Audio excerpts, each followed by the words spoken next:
8 or 9 further north. And then a dull start to Friday and increasingly a damp one for central southern England, parts of the Midlands, and increasingly East Anglia in the southeast, where the rain will be persistent and at times heavy.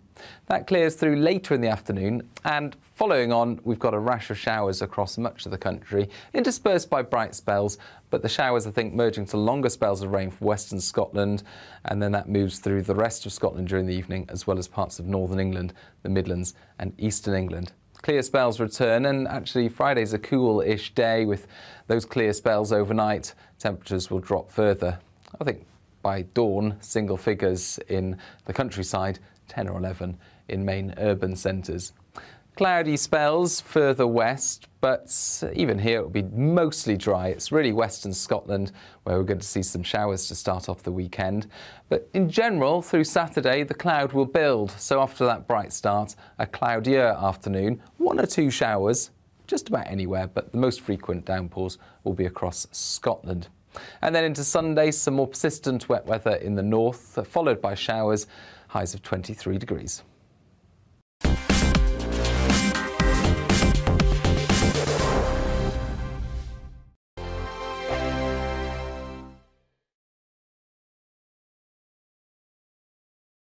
Every morning from 6 o'clock, we'll wake you up with GB News Breakfast with all the stories you didn't know from the night before. So whether it's serious news, entertainment, or your own views from all over our great nation, we're here to kick off your day with a smile. The national media should be reflecting and reporting what's happening here. You will notice the northwestern accents.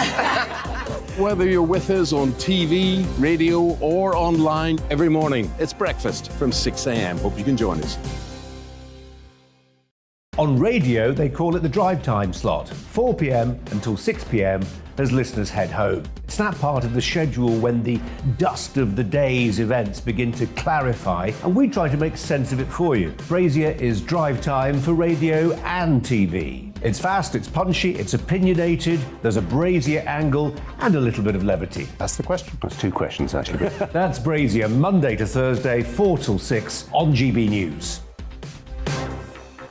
Hello, I'm Michelle Dewberry, and you can join me every weekday 6 till 7 on Jubes and Kerr. Me and my panel will get stuck right into the day's events, and I can tell you, in fact, I can warn you, expect some robust debates, some strong opinions and perspectives from both sides of the fence. It's about you at home as well. I love to read out all of your comments, or at least as many as I can. So join me, Michelle Dewberry, Monday to Friday, 6 till 7 on Jubes and Kerr. I'm Dan Wootton. Join me Monday to Thursday from 9 to 11 for the feistiest and most fun news debate on TV, where free speech reigns. I'll bring you a sharp take on the day's biggest stories, bombshell newsmaker interviews, and A-list guests. And I guarantee you, no spin, no bias, no censorship, and no reason to go to bed. That's Dan Wootton tonight, Monday to Thursdays from 9 on GB News. We are GB News. We're right across this great nation. On TV, on radio, on digital. Absolutely everywhere. We don't talk down to you. We embrace all voices. with honest and civilised conversation. We're not part of the establishment. We're one of you. And we're only getting started. Join us on GB News, the People's Channel, Britain's news channel.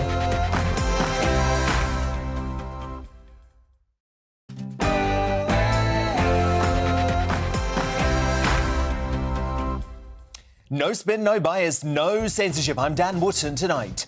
After 5 months, the Partygate farce is all but over, with Boris Johnson escaping further fines. The MSM can cry if they want to, but I'll explain my digest next why I'm relieved their pathetic attempts to upend democracy have failed and shouldn't have been allowed to drag on for this long. And I'll get the verdict of my superstar panel too. The Conservative commentator Dominic Samuels, former Tory London mayoral candidate Sean Bailey, and author and journalist Amy Nicole. With money expert Martin Lewis warning of civil unrest as the cost of living crisis continues to bite. Public mood is desperate, it's angry, and we may well be moving towards, if we don't sort this when those bill rises come in October, to £2,600 in the middle of winter. I worry about civil unrest. So in light of that, should police be more lenient on people who are caught stealing to eat? The new Chief Inspector of Constabulary and Policing, Minister Kit Malthouse, are at odds. But what about my superstar panel? They will weigh in at 10 p.m. Should England leave the UK, as controversially suggested by Peter Hitchens in a front-page newspaper column today? Well, political firebrand Anne Widdecombe weighs in as Big Witty Style returns at 9:30. With schools no longer a safe space to discuss basic biology, have trans ideologues won their war on facts? Well, women's rights campaigner and Olympic medalist Sharon Davies is tonight's Outsider at 9:45. Are the woke waking up to the questionable activities of Black Lives Matter? Well, rapper, author and podcast host Zubi was one of the first public figures to speak out against the organisation. He's uncancelled in this at 10:40. After a slew of PC plotlines and casting, has the BBC's Doctor Who gone too woke? Well, one of the show's original stars, Peter Purves, who appeared alongside the first Doctor, William Hartnell, in the 1960s, is joined in tonight's clash by Conservatives Against Racism co-founder Albie Amancola and political commentator Connor Tomlinson. I've already been having a ding-dong over this online, so I can't wait. Your verdict too at 9:30. Is there a double standard when it comes to men and women being manhandled? Well, the Chase star, Mark Labbett, the Beast, he sparked a big debate after revealing in a new interview at the weekend that he's hired a bodyguard after being groped by female fans at public appearances. I'll quiz him on that and much more when he joins me live in the studio at 10:20. As Harry and Meghan reportedly welcome cameras into their Montecito mansion to film a Kardashian-style Netflix series, do the Sussexes have any right to complain about privacy ever again? Plus, Hollywood meets actual royalty as William and Kate join Tom Cruise, look at this, at the UK premiere of the Top Gun sequel. We'll dive deep into all of that in the Media Buzz at 10 and 10:30 tonight. Keep a lookout for tomorrow's newspaper front pages too, coming at you throughout the show. And just before 11, I'll crown the final Greatest Britain and Union Jackass of the week. This is Dan Wootton tonight. Let's go.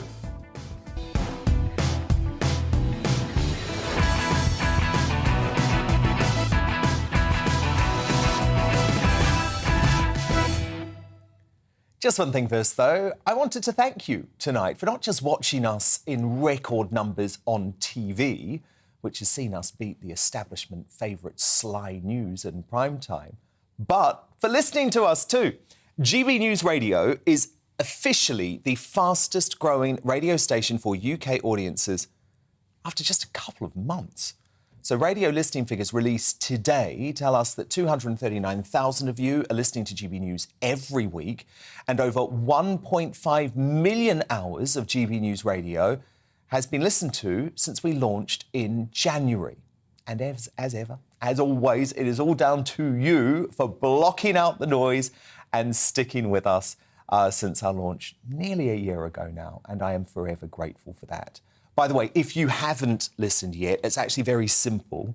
GB News Radio is on DAB Plus digital radio, on the radio player and TuneIn apps, on your smart speaker. Do you have one of those? I do. Or online at gbnews.uk. You can listen in your car, at home, or on the move. But now, on with the business of the day. My special digest on the 5-month Partygate fast coming up in just one moment. Then my superstar panel weigh in tonight. She's back, the political commentator Dominique Samuels, the former London mayoral candidate Sean Bailey here too, alongside the author and broadcaster Amy Nicole. But before all of that, she's also back, Polly Middlehurst at 9.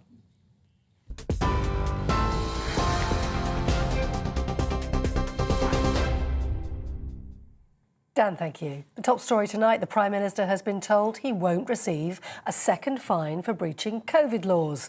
The Metropolitan Police has now concluded its investigation into parties at Downing Street and Whitehall.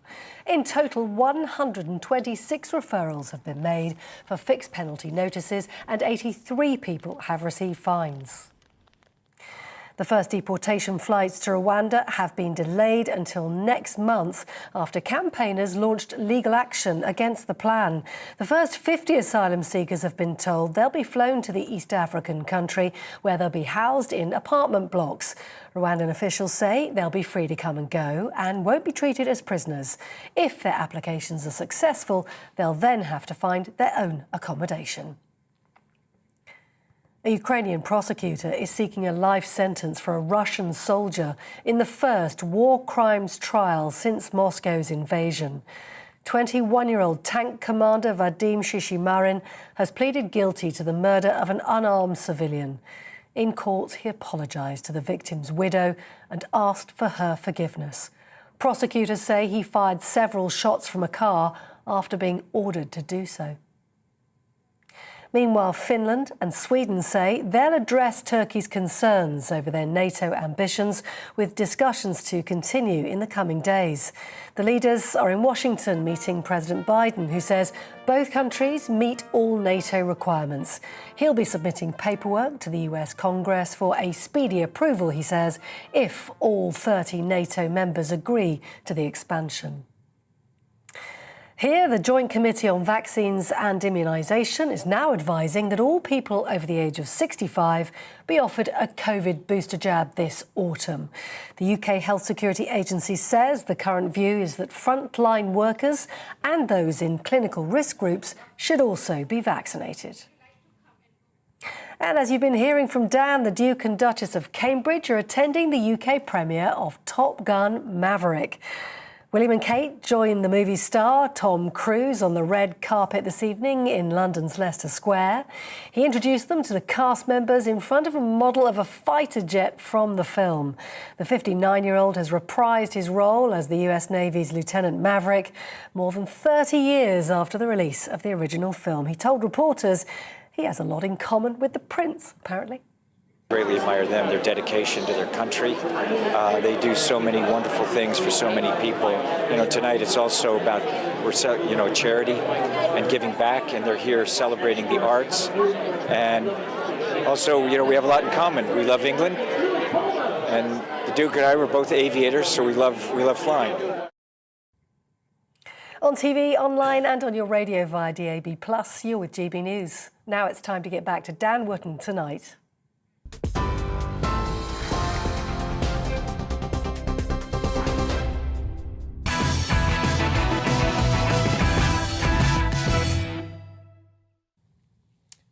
Five months. That's how long this £460,000 farce has dragged on. 5 months of government business being overshadowed by the minutiae of work gatherings 2 years ago. 5 months of the pathetic and craven MSM telling you that the Prime Minister receiving a birthday cake that was never removed from the Tupperware container in his office, which doubles as his home, by staff members, is a more important story than a cost of living crisis. 5 months of this embarrassing hysteria that has shamed the British media. The Prime Minister set the law. The Prime Minister broke the law. The Prime Minister misled Parliament. Where's his honour? This massively piles the pressure on the Prime Minister. I think Tory MPs should be considering very carefully now Boris Johnson's future. At what point is someone like you going to say enough is enough? At all times, did you always think in every single event you were not breaking the rules? But you don't believe the PM should resign over this. Why not? But you will now be, I think, the first Prime Minister to be investigated for potentially misleading the Houses of Parliament. Very serious, and that could, you would agree, lead to your resignation. Is there any circumstance in which you would look at those reports and go, OK, fair enough, I'll quit? Well, today, it all came crashing down for that lot. For Sly News party gals Gay Burley and Beth Rigby, who broke the rules themselves. For the Daily Mirror's political editor Pippa Crerar, who disingenuously pretended Partygate was the equivalent of Watergate. For that impartial political editor Robert Peston, who laughably claimed that Boris Johnson remaining Prime Minister after Partygate could see the UK looking like a, quote, elected dictatorship.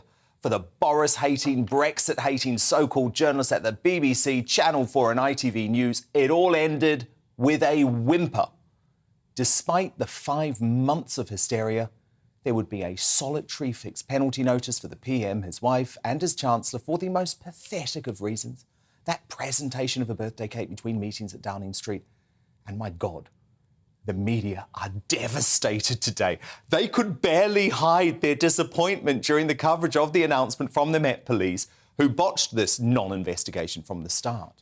But because the Prime Minister is not facing any more fines, it does, and that's a surprise even, I think, to some senior officials. You say, why did the Prime Minister get fined for his birthday party, for example, but not the Bring Your Own Booze party in Number 10, where over 100 people were invited? The second thing, though, is why then were junior staff fined for some of those events and the Prime Minister himself was not? And the Met says, no, they've applied the rules fairly. I'm not sure if it'll feel fair, though, to someone who maybe has been fined during the pandemic for behaviour that is not even on the scale of what happened in Number 10. It's not quite over yet. There is still a parliamentary inquiry to come and the full report by a senior civil servant. Hilariously, slippery Keir Starmer still has to continue with his farcical claim that the Prime Minister should resign for accepting a birthday cake, even though we all know he committed a far worse lockdown crime by downing booze and chomping on curry in what's now known as Beergate, also being investigated by the police. I'd actually love to know how he kept a straight face when making this call to GBNews political editor Darren McCaffrey earlier. Are you still calling for the Prime Minister to resign? We've got the results now of the Met investigation. My view of the Prime Minister hasn't changed. Of course, after an investigation that shows 120 plus breaches of the law in Downing Street, of course he should resign. He's responsible for the culture. 5 months of that. I can't defend any of it. I can't defend the initial rule breaking by those at Number 10 Downing Street who were caging us indoors for months on end. I can't defend the biased media coverage.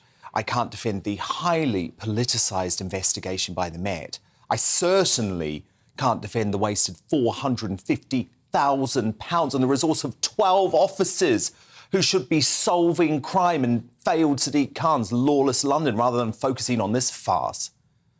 But there is one positive to emerge from this political train wreck.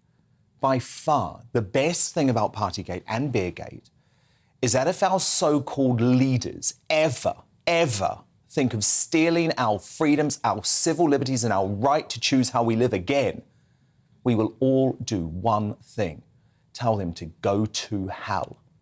They were never scared. The lockdowns never worked. And never forget that, because that's what really matters. To respond now, my superstar panel, the political commentator Dominique Samuels, the former Tory London mayoral candidate Sean Bailey, and the author and broadcaster Amy Nicol. Amy, I am so sorry. I am so sorry. I know this day has been utterly devastating for you.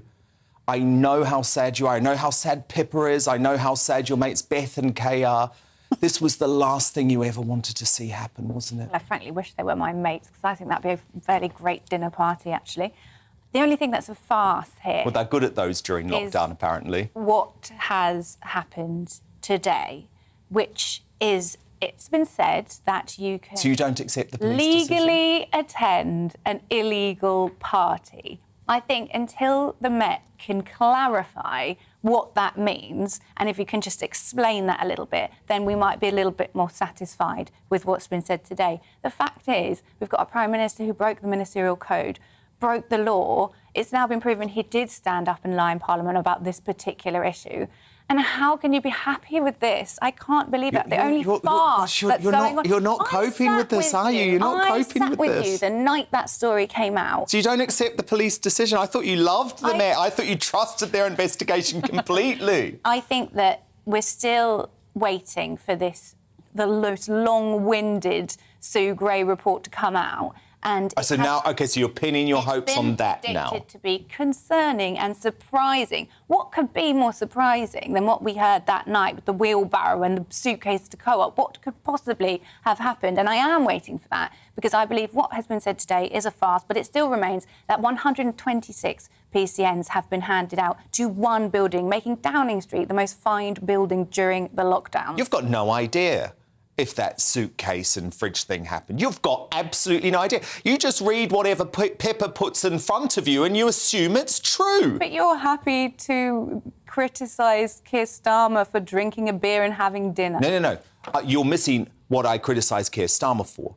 I criticise Keir Starmer for not living up to the lofty standards that he set for others, because he did worse than Boris Johnson and Rishi Sunak, because he was downing booze too. They were in a room between meetings where they were presented with a... Have you not seen the video? Oh, we can't go down this road again. But you know, he had one beer at his dinner. But anyway, that aside, if Keir Starmer is found to have breached any rule, he will resign. Whereas Boris... We don't know that. Stay in We don't know post. that. This is just so boring. It is sorry, boring. I agree. so boring. I think that's one thing we can all agree on, Dominic. So we can many all agree on things that. going on in this country right now, and I think the last thing people are worried about is Keir and Boris and these parties. Look, when I said that I wanted Boris to resign, I said that, you know, if he got a second fine, then he should go. He hasn't received a second fine, so let's just move on, because, honestly, the media is just dragging this out. And I do think it is hypocritical. Well, they've been obsessed for 5 months. Yeah, it is hypocritical, because they've been saying that, you know, we're waiting for the outcome of this investigation, trust the police investigation.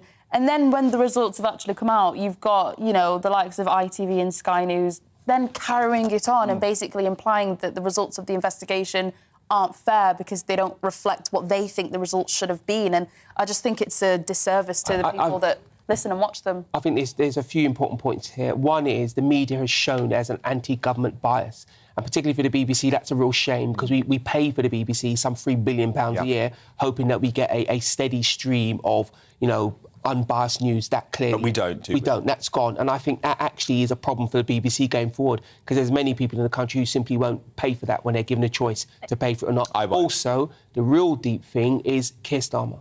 So Keir Starmer stood up and made all of these big statements, made all of politics in the House about this, and it turns out he had questions to answer. And I think people are now asking, OK, the Prime Minister and the government have been drawn for it, even if you think they should have been fined, whatever it is, yeah? They're saying, well, how come Keir Starmer isn't being looked at the media in the same way? And what that does, that damages our democracy, because now the public now know whatever is done by the Labour Party is not viewed in the same way as done by the Conservative Party. Well, Keir Starmer said Boris should go simply for the police investigating what he was doing. So, actually, if Keir Starmer was following his own standards, he would already have resigned. And it's precisely that kind of thing that has that. Well, he's all talk. Yeah, exactly. It's He's precisely that all kind of thing talk. that damages the whole piece, because they're like, well, hold on, Keir, you are our champion. Turns out that you're not. Yeah. And a woman stopped me in the street and said this to me. She said, Keir Starmer tried to remove Boris for a dirty trick. And her take on it was, you know, a plague on all of your houses, but especially a plague on him for that trick. And I actually think that's a problem for Keir going forward. Yeah, I think it's a big problem for Keir going forward. The media has been completely shamed by this, haven't they, Amy? The left-wing media in this country, which, let's be honest, is most of the media. I disagree. All they're doing is reporting the public feelings. What undermines democracy is having a barefaced liar lying to the electorate and misinforming the voters. And I think that what will really happen is when the general election comes around and people can let their feelings be truly known, and then we can have our say on what we've just had an election. People let their feelings be known. Labour gained 22 seats across the country. Certainly not a big thing. Hold on. We lost 3, the Conservative, and gained 3. But the point is this: you have a government that's 12 years old and still ahead of the Labour Party. That's what. Yeah, that is a problem. That's what Keir needs to be really focused on, because at this point he should be ahead, and he's not, because they are a terrible bunch. They have nothing to offer the country. And by the way, you know, I have said from the start, I think there are much more important issues that this country needs to be looking at. This cost of living crisis, which, by the way, has not been caused by the war in Ukraine. This has been caused by 2 years of international lockdowns that Dominique and I predicted would have this exact impact. But the reason why I'm leading with the story tonight is because the media in this country, the mainstream media in this country decided for 5 months this was the #1 story. Yeah, this was the guess story. what? Guess what, Dominique? The night that Boris Johnson is cleared, the BBC in their 6 o'clock news don't lead on this story.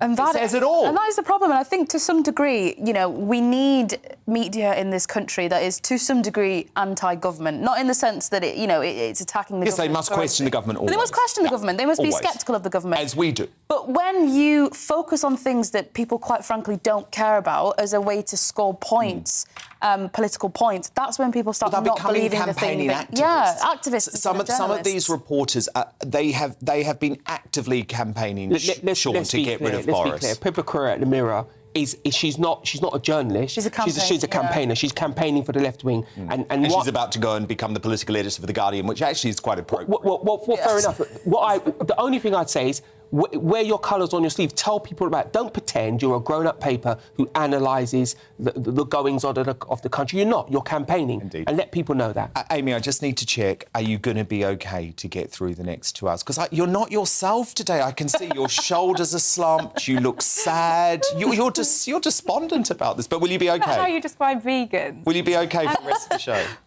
I will never forgive what happened. Oh, no. This is the left. They don't move on. They don't move on, even when the police say there's no case. As long as you don't forgive Keir as well. If you don't forgive Boris, fine. Oh, she's already forgiven. She never had an issue with Keir.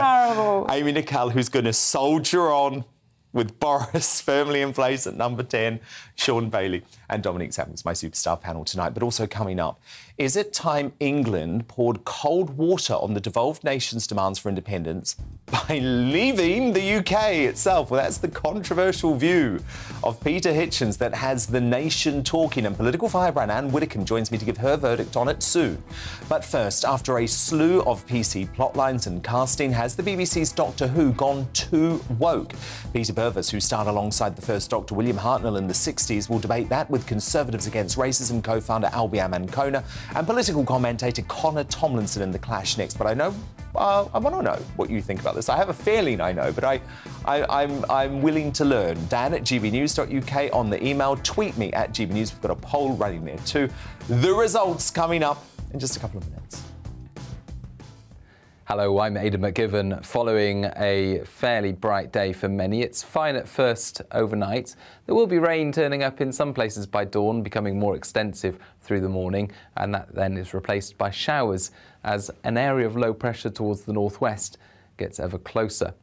But it's from the south that some rain will turn up by dawn. Initially, clear spells for England, Wales, central and eastern Scotland, but through the night, it will turn increasingly cloudy from the south, and we'll start to see 1 or 2 light outbreaks of rain into central southern England by this stage. Showers also return to western Scotland, but in between, a lot of fine weather, clear spells, and temperatures holding up at 10 or 11 in the south, dipping to around 8 or 9 further north. And then a dull start to Friday, and increasingly a damp one for central southern England, parts of the Midlands, and increasingly East Anglia in the southeast, where the rain will be persistent and at times heavy.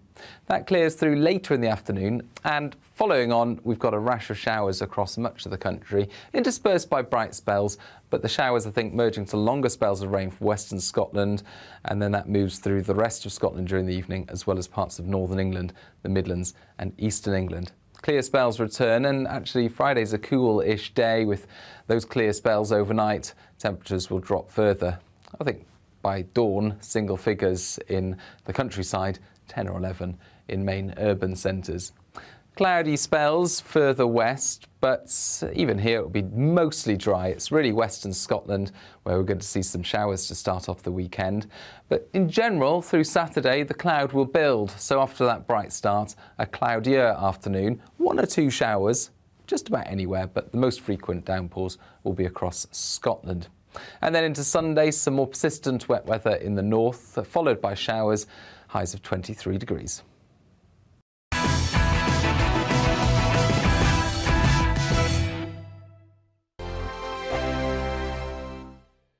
Every morning from 6 o'clock, we'll wake you up with GB News Breakfast with all the stories you didn't know from the night before. So whether it's serious news, entertainment, or your own views from all over our great nation, we're here to kick off your day with a smile. The national media should be reflecting and reporting what's happening here. You will notice the northwestern accents. Whether you're with us on TV, radio, or online, every morning, it's breakfast from 6 a.m. Hope you can join us. On radio, they call it the drive time slot, 4 p.m. until 6 p.m.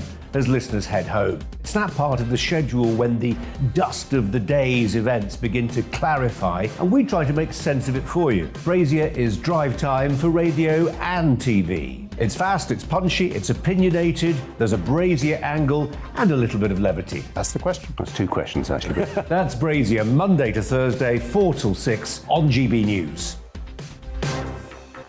Hello, I'm Michelle Dewberry, and you can join me every weekday 6 till 7 on Jubes and Kerr. Me and my panel will get stuck right into the day's events, and I can tell you, in fact, I can warn you, expect some robust debates, some strong opinions and perspectives from both sides of the fence. It's about you at home as well. I love to read out all of your comments, or at least as many as I can. So join me, Michelle Dewberry, Monday to Friday, 6 till 7 on Jubes and Kerr.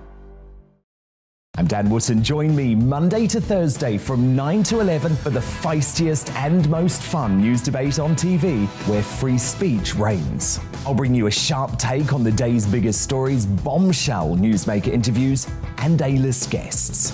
And I guarantee you, no spin, no bias, no censorship, and no reason to go to bed. That's Dan Wootton tonight, Monday to Thursdays from 9 on GB News.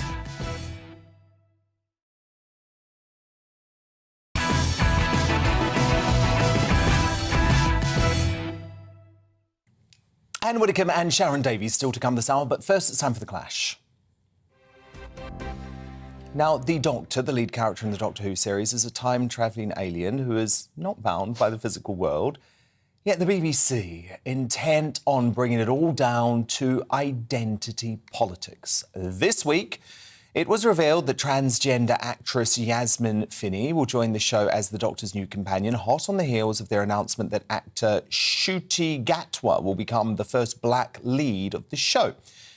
And don't get me wrong, I'm all for the best person getting the part, and apparently Gatwa was dazzling in his audition, but it just feels a bit like the BBC will not make a casting call these days without some sort of agenda behind it. For the past 5 years or so, the identity of the Doctor has dominated commentary of the show, and it ramped up when Peter Capaldi announced he was stepping down as the Doctor in 2017. The mainstream media insisted that his replacement can and must be a woman, black or both, and said that producers had an urgent duty to avoid casting another white man. Cue Jodie Whittaker being cast as the first ever female Doctor. And it's not just the targeted hiring, raising eyebrows. The preachy storylines like the damage of microplastics on the planet have had viewers reaching for the remote. So with ratings at their worst in the show's near 60 years of existence, has Doctor Who gone a little bit too woke? Let me know your thoughts by emailing me, dan@gbnews.uk, tweet me at gbnews and vote in our poll. While you're there, I'll bring you the results very shortly. But weighing in on this now, co-founder of Conservatives Against Racism, Albie Amankona, the political commentator Connor Tomlinson, and former Doctor Who star, the actor Peter Purves. So Peter, look, you were in Doctor Who for 46 episodes on the BBC between 1965 and 1966, alongside the original Doctor, William Hartnell. What do you think of the show now? Well, it's a very different show. Television was very young back in the 60s. It was not, the serial was half an hour episodes, cliffhanger at the end of each episode, and I liked it that way. Things move on. I think technology's got in the way of it an awful lot recently. And you were mentioning Jodie Whittaker causing quite a stir when she was cast. I don't know why, I think it was probably inevitable that sometime, because it's fiction, it's not real, for goodness sake. It's a fictional science fiction story. And so you can do anything you like. If you can regenerate the Doctor, you can regenerate him into anything. It could be absolutely anything. So I don't think it was a mistake to cast her. I waited till she performed, and I thought she was very good. And at that point, there's no more discussion. The acting was the important thing. And I think the same thing applies now. With the fact with Anshuta Gatwa being cast, I don't see the problem. I'll wait till I see him. I'd never heard of him, to be honest. So I'll wait and see what his performance is. If it's good, great. If it's not, I'd probably say so. But I mean, it won't be anything to do with his colour. I've been in this business a long time. I did my first professional acting job in 1957, and I've never considered gender, race, or colour absolutely ever to come in the way of what I'm watching. And it shouldn't. The acting is the importance. But I guess the concern is, does that come into consideration when the BBC is making its decisions? Connor Tomlinson, you say Doctor Who has been ruined by what you describe as historical revisionism. What do you mean? Well, I unfortunately disagree with Peter, all due respect. He's been an instrumental part of the series since its inception. Unfortunately, the Doctor Who writers, like Chris Chibnall, the showrunner, doesn't have the same respect for William Hartnell, the first Doctor. In The Timeless Children, the last episode of Series 12, they retconned that the Doctor had always secretly been a black woman and was actually the first Time Lord of all time, and we're going to go back and ruin the legacy of those people that came before. Also, when Jodie Whittaker was cast, Stephen Moffat blamed, quote, Brexit voters for why it took so long to cast a female actress, and said there must be 2 black co-stars in the TARDIS for progress. Actually, Stephen Moffat read a quote. In terms of historical revisionism, there's an amazing thing here I have to read at length. Quote, after he did the episode, it was the Frost Fair one in season 10, when there were a lot of black people attending the Frost Fair in Victorian England, something we wouldn't care about for colourblind casting in the future, but in the past it's just not true. He said, we've kind of got to tell a lie. We'll go back into history, and there will be black people where historically there wouldn't have been, and we won't dwell on that. We'll say to hell with it. This is the imaginary, better version of the world. By believing in it, we'll summon it forth. I don't think the world gets better by telling lies. It's a shame that there was historical injustice and racism in the past, but we can't solve that in the present and out into the future by lying about what happened before. Albie Amankoni, you disagree? Well, I think Connor's got a very vivid imagination. Look, all that happened this week was the BBC released a press release saying that 2 of the most successful actors, British actors, of the last 2 years in hit Netflix series Sex Education and Heartstopper have been cast in one of the United Kingdom's most loved television shows, Doctor Who. I completely agree with Peter. It's absolutely nothing to do with the fact that Ncuti is black. It's absolutely nothing to do with the fact that Yasmin is trans. It's just to do with the fact that they are good actors. They've had very good views on Netflix, and now the BBC wants to recreate that magic. The issue I have, Albie, is that their announcement wasn't about the fact that they were just great actors. It's the BBC who put such a focus on identity politics with every Did you read the press release, Dan? Made. Well, I did, and I saw all of the coverage around it, and it was made very, very clear, as Connor's just pointed out, by Stephen Moffat and Russell T Davies, where they want to take the series. And it's also in terms of how these decisions, these hirings are reported on too, because we saw it in the White House this week, Albie. There's a new lesbian black press secretary. And I thought that was... all of the coverage and all of the rhetoric is around the fact that she's lesbian and black. I say that should make no difference. I'm actually a little bit sick of hearing about actors' traits rather than just why they're good for the job, and that's what annoys me. So am I. I'm annoyed about it, but actually, Dan, if you read the press release, it mentions nothing about the fact that Ncuti is the first black Doctor Who. It mentions nothing about the fact all about it on that Yasmin. Well, in the press release, it doesn't mention it at all. It does in the BBC article. It does not. The press release, which the BBC released earlier this week, 2 press releases, doesn't mention their protected characteristics at all, and yet here Connor is talking about them. And it's really just about the acting. These are 2 young actors at the beginning of their careers embarking on a very exciting journey, and I wish we could all just be happy for them. I certainly am. Peter Purves, you wanted to respond to what Connor Tomlinson had to say. Well, yeah, I did agree with him to a certain extent, but basically what he's saying is the scripts weren't good enough. And as far as Jodie was concerned, when she was in the show, I think the thing that let her down most were the scripts. I thought they were poor. They were rubbish. And it just didn't work. It wasn't. It never drew me into it. I wasn't drawn into it, and I won't be drawn into the new series until I will see the first episode. I want to see what the actors are like. That's important. Having been in the show and going to conventions and various things around the place, it's important that I know who's in it and what they're doing. But I don't have to agree with it, and I don't have to like it, and I don't think the scripts have been good enough.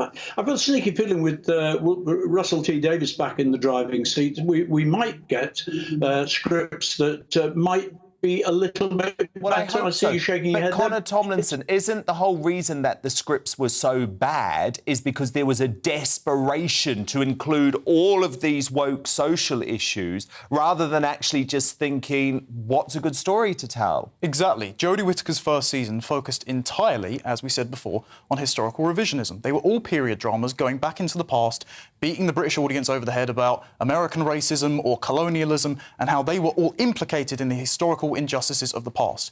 And now Russell T Davies, who got up on stage recently accepting an award for It's a Sin, saying the LGB alliance was committing transgenocide by cutting out the T and killing, will not improve the amount of identity politics in these stories. And the reason, Peter, these stories are terrible, is because they're going by the doctrine of representation. And Albie, I'm so glad you brought up protected characteristics, because this is why we have not got characters on screen. There was an academic who's in a lot of the BBC's diversity training and all that. His name is Charles R. Lawrence, and he said, "We must flood the marketplace with our stories to shape a new public discourse. That discourse is about systemic racism." He's a critical race theorist. Now, what happens is, when you have people who have protected characteristics in stories, it would be racist, sexist, etc., for all the audience on Twitter that are going to complain at you and cancel you if you put them through some hardship. So they automatically become heroes without ever undergoing a hero's journey. Well, if your identity membership with Disney recently too. Well, exactly. And if your identity membership means that you're a hero by de facto of being black, not straight, a woman, then what does that make the villains? It makes them automatically straight, white and male. So I don't want to watch a show that says I am no better than a Dalek because of how I was born. And Albie, in fairness, Brits have voted with their remotes on the woke Doctor Who. I mean, the ratings have been dire. The moment that it went woke, people switched off, Albie. Go woke, go broke. It's the same thing for Doctor Who. I can't speak for the writing during the time that Jodie Whittaker was cast, but I do know that linear TV ratings have been falling since about 2010, independent of the content that we're seeing on the screens. Look, the simple fact of the matter is Russell T Davies was the writer who relaunched Doctor Who for people in mine and Connor's generation. And I'm really excited to see what he's going to do with the television show in 2023. I think it's a bit ridiculous to get this wound up about something which we haven't even seen yet. The BBC's released a press release, I repeat, a press release. That is all that's happened, and Connor's got his knickers in a twist. So let's wait and see what the content is, and then perhaps we can have another discussion once we've seen the 60th anniversary series in 2023. OK, we will. That was co-founder of Conservative. It's worth also saying, that the historical revisionism which has gone on, back in the day, I can tell you that the serials that were least popular were the historical ones. It was the science fiction nonsense that they preferred. They like the monsters and all the rest, the ones that got the poorest audiences, which were much more fun to perform. They were great to do. They didn't get the audiences. It's probably the same thing now. And I think that the programme is technologically very, very brilliant, but I don't like it. No, it's a very good point. And you know what you're talking about here, Peter Purves, who was, of course, an actor who appeared in 46 episodes of the Doctor Who series between 1965 and 1966. A pleasure to have you alongside the co-founder of Conservatives Against Racism, Albie Amann-Kona, and the political commentator Connor Tomlinson. So who do you agree with on this? Well, Scarlett on Twitter says they've ruined this once great series. It should be renamed Dr. What? From Post on Twitter, the writings on the wall for the Cybermen and the Master is obviously problematic. And Beachdale writes, glad I stopped paying the licence fee years ago. If I had not, this would have been the point of no return for me. And your verdict is now in. 94% of you agree that Doctor Who has gone too woke. Just 6% of you say it hasn't. Coming up, as a teenager is reportedly hounded out of school for challenging trans ideology. Are there no safe spaces left to discuss basic biology? Well, women's rights campaigner and Olympic medalist Sharon Davies gives her unmissable view in The Outsider at 9:45. But next, should England leave the UK? As controversially suggested by Peter Hitchens in an explosive newspaper column today, political firebrand Anne Widdecombe weighs in. She's not happy after the break.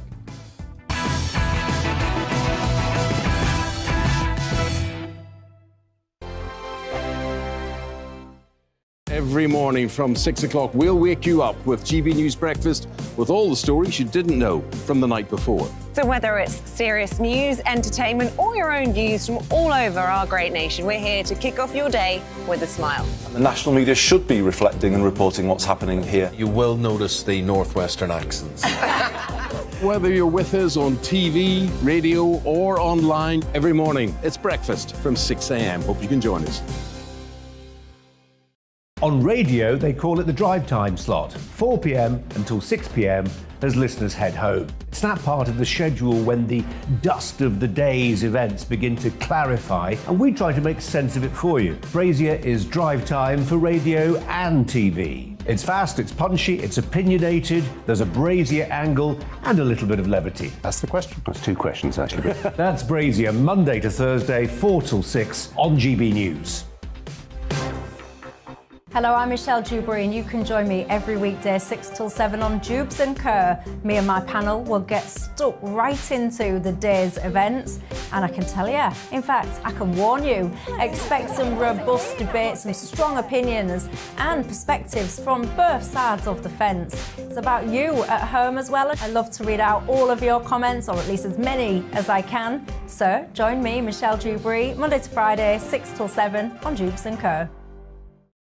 I'm Dan Wootton. Join me Monday to Thursday from 9 to 11 for the feistiest and most fun news debate on TV, where free speech reigns. I'll bring you a sharp take on the day's biggest stories, bombshell newsmaker interviews, and A-list guests. And I guarantee you, no spin, no bias, no censorship, and no reason to go to bed. That's Dan Wootton tonight, Monday to Thursdays from 9 on GB News.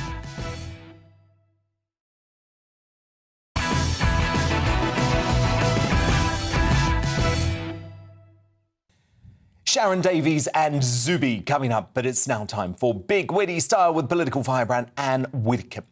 Now, Peter Hitchens has sparked massive controversy with this front-page column in the Daily Mail today, suggesting England should leave the UK instead of wasting time fighting for Scotland, Wales and Northern Ireland to stay. Hitchens argues that the, quote, restoration of England would be easy because so much of our government and laws are already English, as are the Queen and the Church and so much world-renowned literature. He writes, restored to Englishness, we could, and in my view would, recover much of the good sense we have lost in a century of trying to please everybody but ourselves. And a provocative column from Peter Hitchens, but you strongly disagree with his sentiments.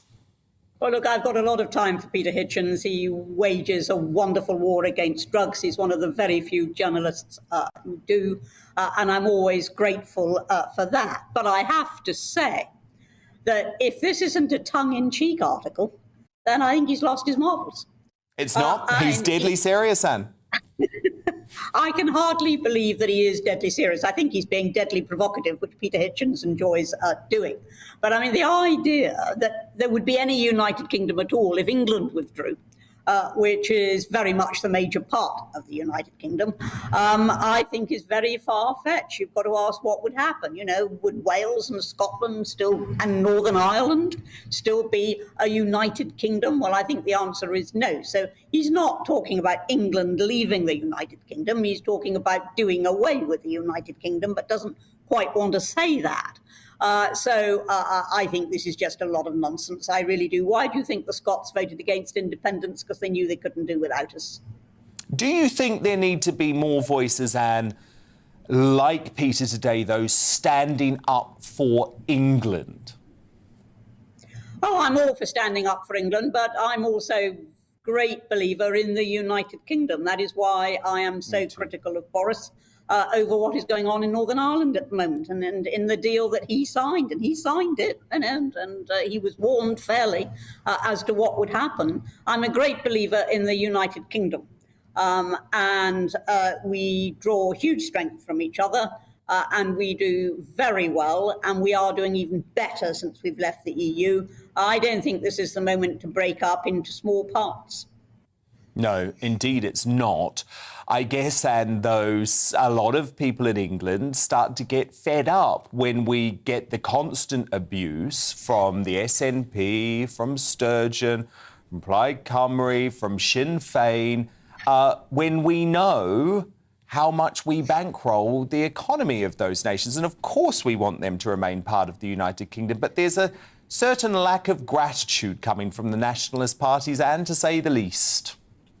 To say the very least, there is, and I don't blame anybody for being fed up with it. I'm deeply fed up with it. You know, the idea, you know, that Scotland, the SNP abuses us, but they can't actually do without us, and they know that deep down. They really do actually know it. And I get very frustrated indeed. I feel exactly the same when we're abused by some members of the Commonwealth for our past history. And I think, you know, what we're doing in terms of overseas development at the moment. So, yes, I do get very cross about that, and I don't blame Peter for getting very cross about that. But the solution, for heaven's sake, is not just to break up the entire thing. I don't believe for one moment that Peter thinks it is. No, and I certainly don't think it is. I do wonder, though, Anne, if it will start to change the conversation when it comes to how we deal with Sturgeon's threats, because, of course, she used this trip this week to Washington, D.C. I think it was a spectacular flop of a trip, actually, because it just saw the independence argument shatter into a million pieces when you've got major US officials saying, hang on a moment, what are you talking about? You're undermining NATO in the middle of a European war. Putting that to one side, does there need to be more rhetoric coming from the government, which is, go ahead, Nicola. If you want to try it, because it's going to end up bad for you. Well, I think Boris does not want another referendum. And if he just says, go ahead, try it, you know, he's effectively saying, well, try independence. And I think that would be a profoundly irresponsible thing to do. And I think it is precisely because the Scots are ultimately responsible that they said no last time and would almost certainly say no again this time. But it doesn't matter how often people say no, that's the point. It's not going to convince Nicola Sturgeon. She believes in fairyland, basically, you know, that this country, which depends so heavily on us for subsidies, is somehow just going to be able to manage. And of course, you know, what are they going to trade in? I mean, with the original proposals, the Bank of England said they wouldn't be able to trade in sterling because they didn't have the necessary backup. The Eurobank said it would be very doubtful they could trade in euros. What are they going to trade in? I mean, weed rams or something. You know, they just need to grow up. Yes, she does. Anne Widdecombe, fascinating as ever. Thank you so much, Anne. We'll speak again next week. But coming up, as a top copper suggests, turning a blind eye to hungry shoplifters amid the cost of living crisis, should police be more lenient on folk who are caught stealing to eat? It's a really controversial one. My superstar panel are going to tackle it in the media buzz after 10. We'll also have a first look at tomorrow's newspaper front pages then too. But next, as a girl is forced to quit school after she questioned trans ideology, are anti-gender fundamentalists winning the war on sanity and science too? Olympic medalist and women's rights campaigner Sharon Davies analyses the latest battle for biology. She's live in just 2 minutes' time.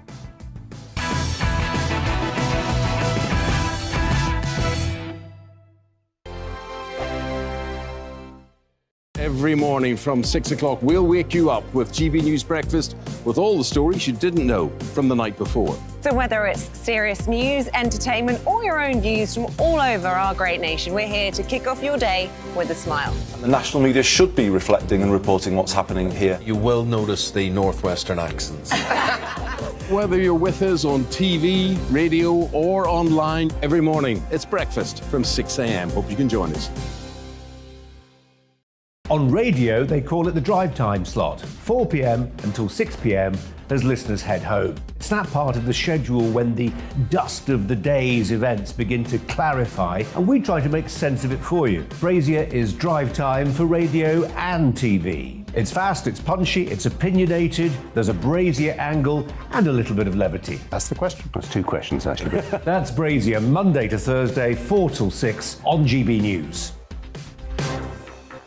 Hello, I'm Michelle Dewberry, and you can join me every weekday 6 till 7 on Jubes and Kerr. Me and my panel will get stuck right into the day's events, and I can tell you, in fact, I can warn you, expect some robust debates, some strong opinions and perspectives from both sides of the fence. It's about you at home as well. I love to read out all of your comments, or at least as many as I can. So join me, Michelle Dewberry, Monday to Friday, 6 till 7 on Jubes and Kerr. I'm Dan Wootton. Join me Monday to Thursday from 9 to 11 for the feistiest and most fun news debate on TV, where free speech reigns. I'll bring you a sharp take on the day's biggest stories, bombshell newsmaker interviews, and A-list guests. And I guarantee you, no spin, no bias, no censorship, and no reason to go to bed. That's Dan Wootton tonight, Monday to Thursdays from 9 on GB News.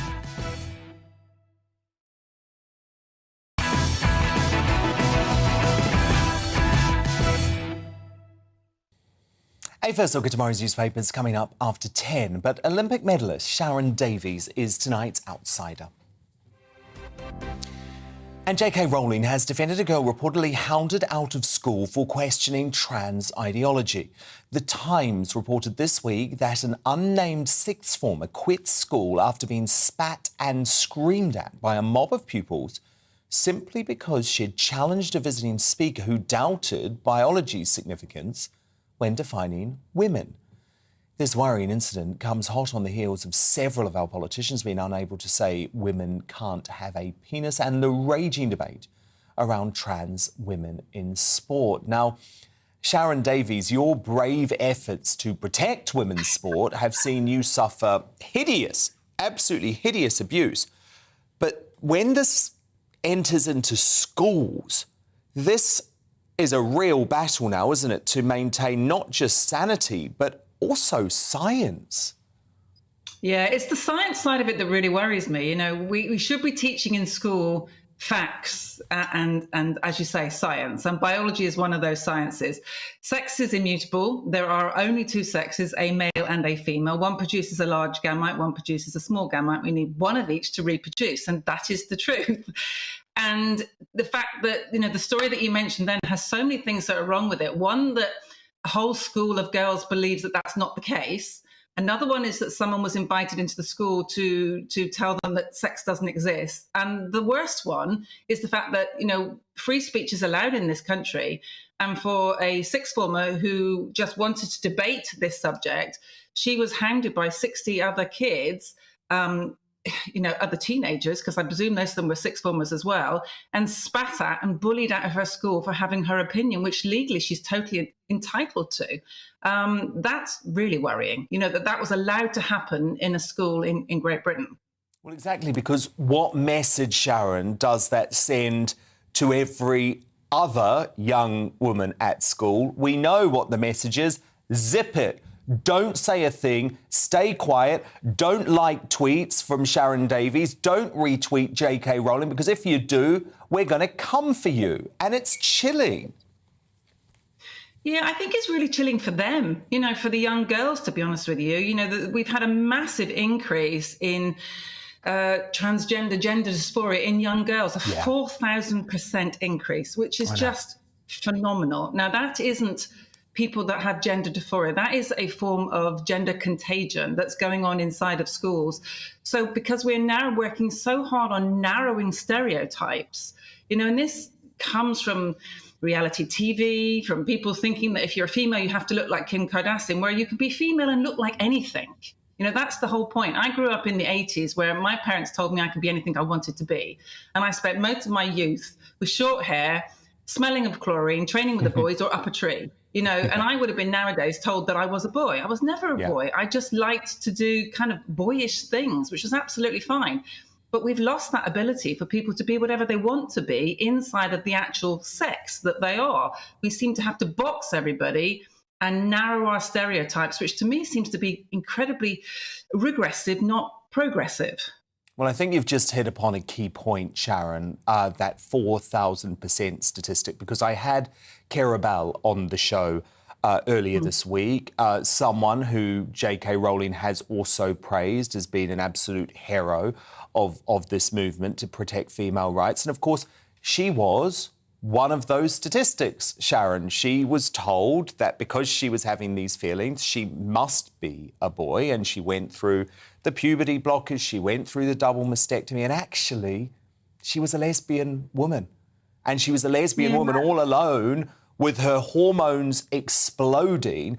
And the problem is, and the reason why it's very relevant to this story, Sharon, is all of that takes place during those teenage years where you're influenced by what's going on at school. Yes, absolutely. Puberty is a horrible time. You know, all of us have got stories about our horrible period in life, you know, where we were pubescent and we were changing our bodies, and for women having periods and all sorts of things that were just horrible, you know, and you're moody. I mean, you know, I've got a 15-year-old son, and if I can get him to grunt at me 3 times a day, I'm doing really well. Boys and girls have very, very different puberties. You know, he's bursting with testosterone at the moment, which is affecting his skin and everything. And I know that I was a nightmare when I was a teenager. My poor parents, you know, my poor mum especially, because you're an emotional roller coaster as a girl in particular. And this is what puberty is. And if we stop our youngsters going through puberty and coming out the other side, and we give them puberty blockers, which doesn't enable their brains to mature, I'm honestly not sure that we're helping them. Historically, gender dysphoria, 85% of gender dysphoria, people that show symptoms, grow out of it if they're just given verbal therapy.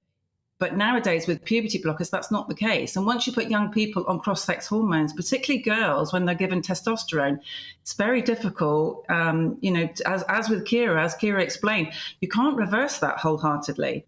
With guys, if you put them on estrogen and then they come off it, testosterone is much a stronger hormone. That tends to take over again. But with girls, once you've given young girls a 5 o'clock shadow and a deeper voice and an Adam's apple, it's really hard to reverse that. And as you mentioned, you know, double mastectomies, I don't understand how anyone under the age of 18 could even be considering these things, because these drugs will create sterility. If you're not old enough to decide you can have a cigarette or a drink or get married or drive a car, how are you old enough to decide that you want to be sterile for the rest of your life? You know, these are questions that we need to be talking about at least. And closing down debate is the bad side of what has been going on. If there's nothing to hide, then there's no reason why we can't talk about it. The good news is in sport, I do think we are winning the battle. I think a lot of the governing bodies now are seeing exactly what we've been talking about was going to happen for the last 3 or 4 years. There was a young skateboarder that's just come out today and started talking about losing prize money. You know, so it's affecting their livelihoods as well, which means that we actually have somewhere to go with the courts, because this is sex discrimination. If you're stopping people from earning their living, as well as obviously, you know, winning medals. So I think we're beginning to see the sporting world wake up, and I'm hoping very much in the next 2 or 3 weeks that swimming is going to come out and change the rules. Yeah, and you have been a huge part of that conversation when it comes to sport. So how do we do the same thing in schools now? Because clearly that is going to be one of the next battlegrounds in the rights for women. I think it's really important that the government, you know, withholds the laws that we have in place, which does protect freedom of speech, which does protect sex as a protected characteristic, and comes down on the schools to do their jobs properly. And you know, this school needs to be investigated in the fact that they didn't stop bullying. You know, you can't have bullying one way. Bullying has got to be across everybody. You can't just turn around and say, because you're a minority, we're going to protect you. But if you're not the minority, well, anything can happen to you. You know, nobody should be bullied in any schools in our country. Couldn't agree more. And look, the first words from the Education Secretary, Nadine Zahawi, on this have been positive. But I think we're going to have to keep on this issue, because how many other schools has this happened in? How many other girls have just kept quiet? How many teachers are too afraid to talk about this issue because they know the reaction they're going to get from certain sections of the student body? So, Sharon Davies, we will keep on this issue. Thank you so much for being here tonight. You're welcome. Always nice to see you. Thanks, Sharon.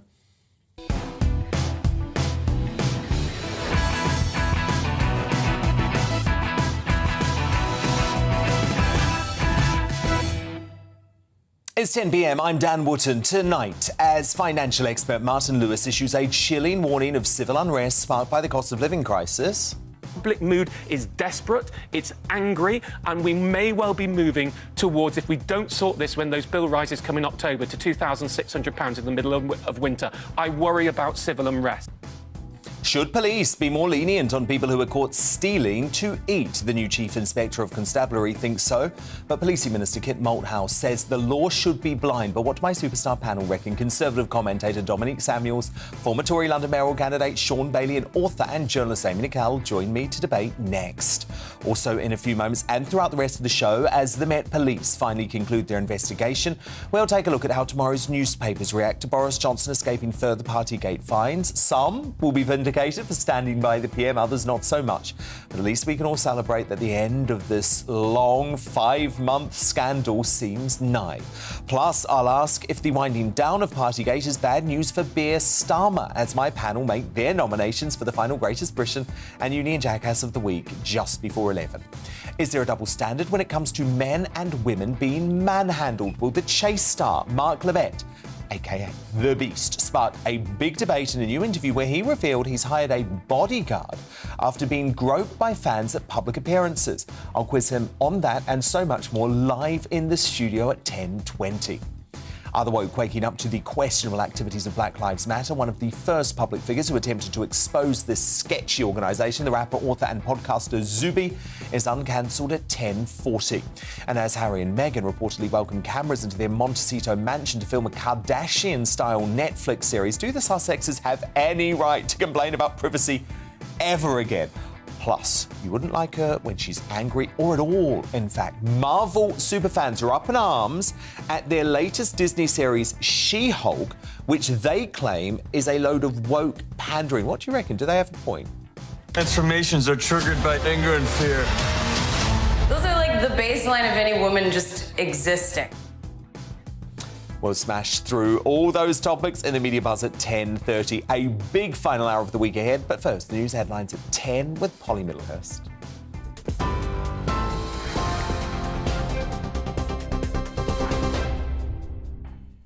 Dan, thank you. In the top story tonight, the Prime Minister's been told he won't receive a second fine for breaching COVID laws. The Metropolitan Police has now concluded its investigation into parties at Downing Street and Whitehall. In total, 126 referrals have been made for fixed penalty notices and 83 people have received fines. The Home Secretary's to visit a village in North Yorkshire to hear locals' concerns about a planned centre for 1,500 asylum seekers. Home Office officials have been told Linton-on-Ouse is in crisis following the decision to use a disused RAF base as an accommodation centre. Residents have concerns about security and the impact on local services. 60 asylum seekers are scheduled to arrive by the end of the month. And the first deportation flights to Rwanda have been delayed until next month after campaigners launched legal action against the government's plan. The first 50 asylum seekers have been told they'll be flown to the East African country, where they'll be housed in apartment blocks. Rwandan officials saying they'll be free to come and go and won't be treated like prisoners. If their applications are successful, they'll then have to find their own accommodation. A Ukrainian prosecutor is seeking a life sentence for a Russian soldier in the first war crimes trial since Moscow's invasion of the country. 21-year-old tank commander Vadim Shishimarin has pleaded guilty to the murder of an unarmed civilian. In court, he apologised to the victim's widow and asked for her forgiveness. Prosecutors say he fired several shots from a car after being ordered to do so. Here, the Joint Committee on Vaccines and Immunisation is now advising that all people over the age of 65 are to be offered a COVID booster jab this autumn. The UK Health Security Agency says the current view is that frontline workers and those in clinical risk groups should also be vaccinated. So, the Duke and Duchess of Cambridge have been attending the UK premiere of Top Gun Maverick tonight. William and Kate joining the movie star Tom Cruise on the red carpet in London's Leicester Square. And he introduced them to cast members in front of a model of a fighter jet from the film. The 59-year-old reprised his role as the US Navy's Lieutenant Maverick more than 30 years after the release of the original film. He told reporters he's got a lot in common with the Prince. Greatly admire them, their dedication to their country. They do so many wonderful things for so many people. You know, tonight it's also about, charity and giving back, and they're here celebrating the arts. And also, we have a lot in common. We love England, and the Duke and I were both aviators, so we love flying. Tom Cruise. On TV, online and on your radio via DAB+, you're with GB News now. Let's get back to Dan Wootton tonight.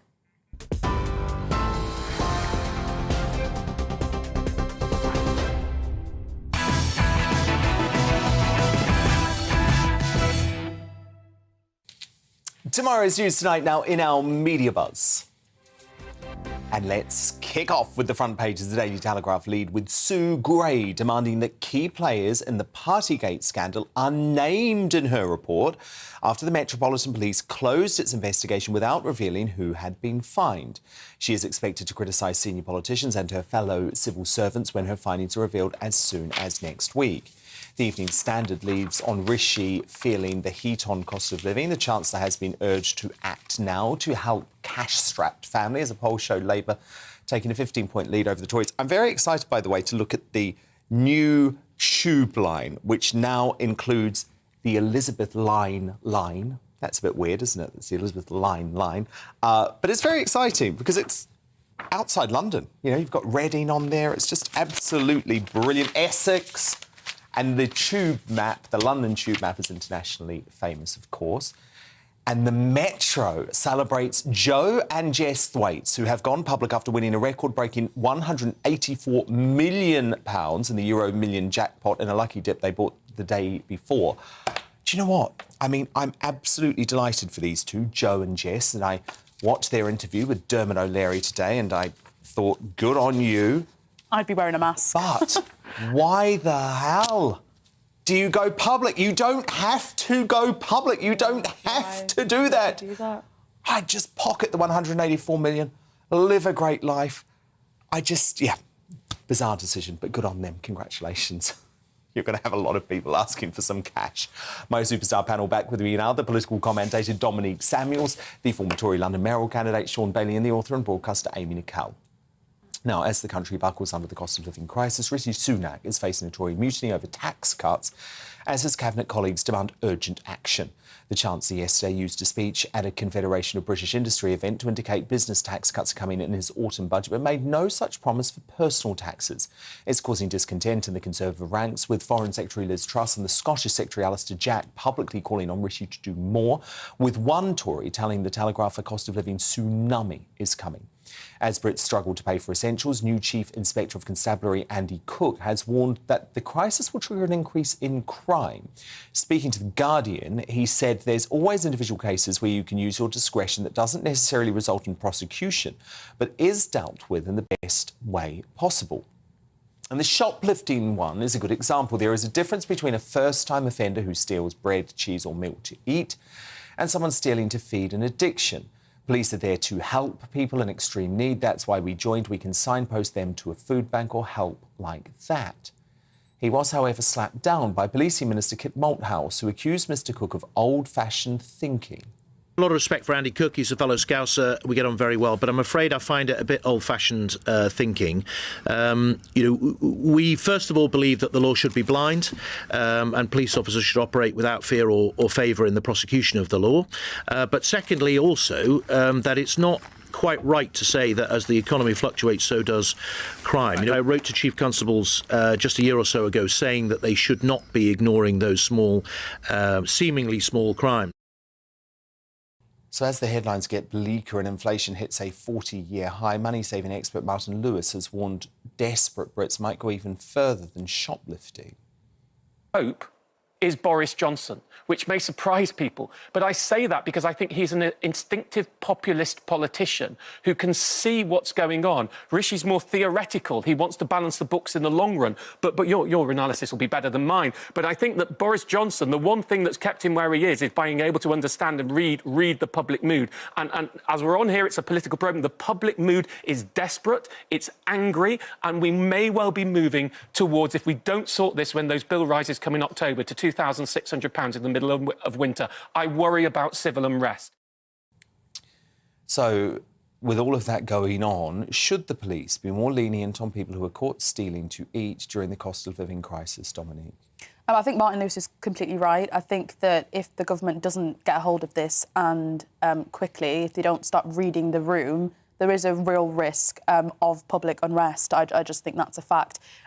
It might be right that Rishi Sunak is leaning towards sensible economic reflexes by not wanting to spend and actually wanting to focus on business and cutting tax for them. But if you look at what's happening right now, the tax burden on individuals is at record levels, so it politically doesn't make sense for him to not be lessening that burden on individuals.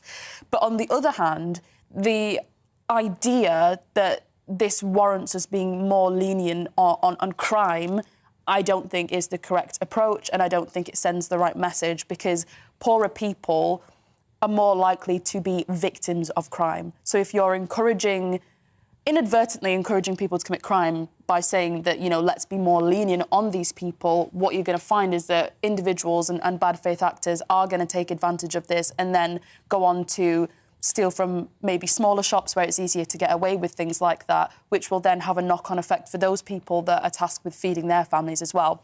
But I think common sense-wise, if it's a desperate mother, for example, who's taking baby formula or something like that, I think any person with common sense would say, maybe don't be so hard on them. But I think it's dangerous to say, let's be lenient across the board. Amy, you don't think shoplifters should be punished at all?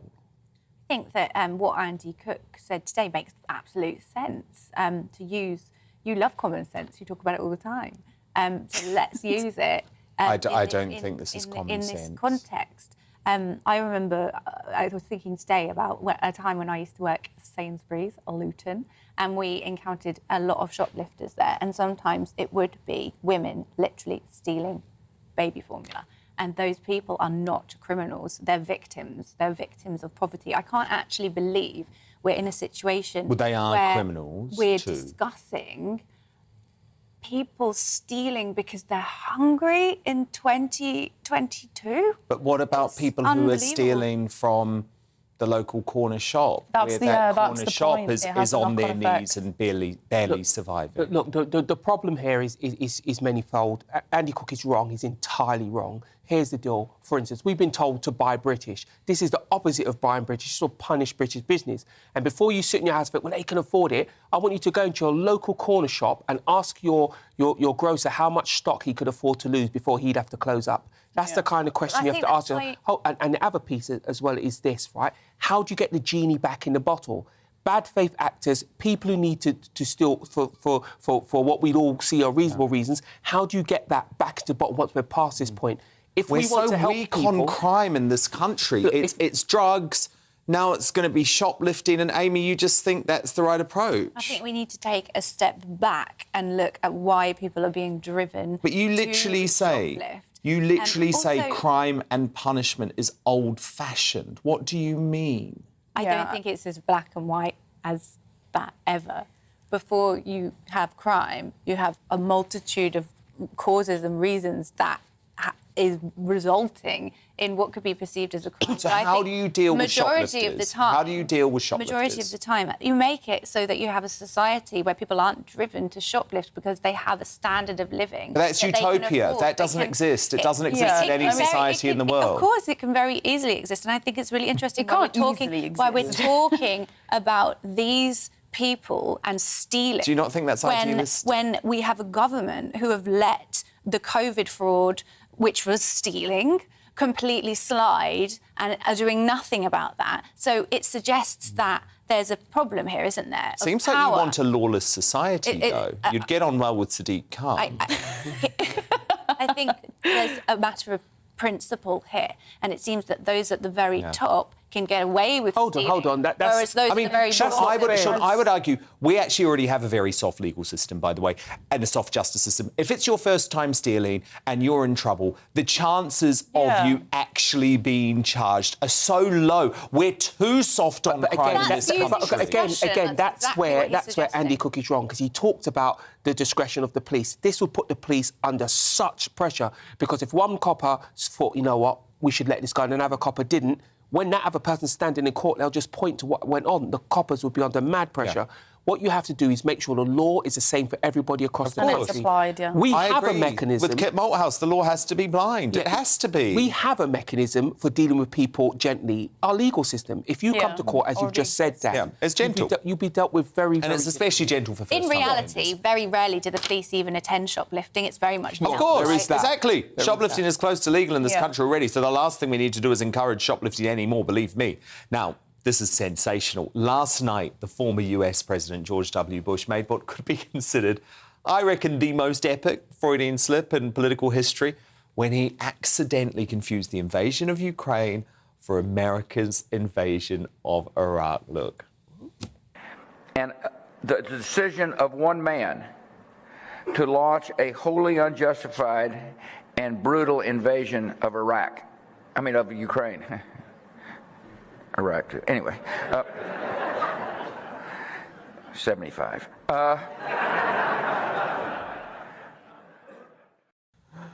Oh, God, given the circumstances of the Iraq invasion, I don't think that could be any more mortifying. But at least Bush realised his mistake and joked it off, unlike Sleepy Biden, who managed to confuse Ukrainians with Iranians during his State of the Nation address, State of the Union address, and just kept rolling on. We stand with you. Putin may circle Kyiv with tanks, but he'll never gain the hearts and souls of the Iranian people. And that guy's currently in charge. He's out of control. Now, earlier tonight, Hollywood royalty met actual royalty to celebrate the long-awaited Top Gun sequel in a team-up that took my breath away. 36 years after first starring as the ace pilot, Tom Cruise jetted in to lead the cast of Top Gun Maverick at the blockbuster's royal premiere in London's Leicester Square. The exquisite Duchess of Cambridge and her wingman, the Duke of Cambridge, were in attendance too, walking a red carpet that was more like a runway with a real Typhoon fighter jet front and centre. It must have been a real treat for Kate and Wills to see a jet up close rather than from the Buckingham Palace balcony. Now, Cruise has been doing the rounds with the royals while he's been in the UK, most recently at the Windsor Horse Show, where he paid tribute to Her Majesty and the United Kingdom. But it wouldn't be complete without a celebration of a kingdom united. Your Majesty, my lords, ladies, and gentlemen, the United Kingdom.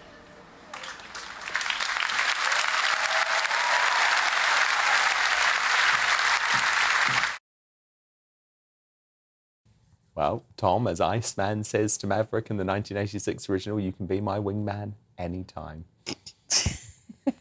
I mean, a couch. Wow. Do you know what? I actually don't even know what I'm saying because I haven't seen Top Gun. Oh. I'm just going to admit it. Favour. I'm just going to admit it. And actually, Tom Cruise was just bloody plugging the film with the Queen, wasn't he? He was using Her Madge to pump out publicity for his new film. Anyway, the royals seem very much on board. Coming up, as the privacy-loving Harry and Meghan reportedly opened their Montecito mansion to Netflix cameras for a Kardashian-style series, do the Sussexes have any right to complain about media attention again? My Superstar panel return to debate that at 10:30. More newspaper front pages then too. But first, is there a double standard when it comes to men and women being manhandled? The Chase star Mark Labbett, a.k.a. The Beast, sparked a big debate after revealing in a new interview he's hired a bodyguard after being groped by fans at public appearances. I'll quiz him on that and much more next.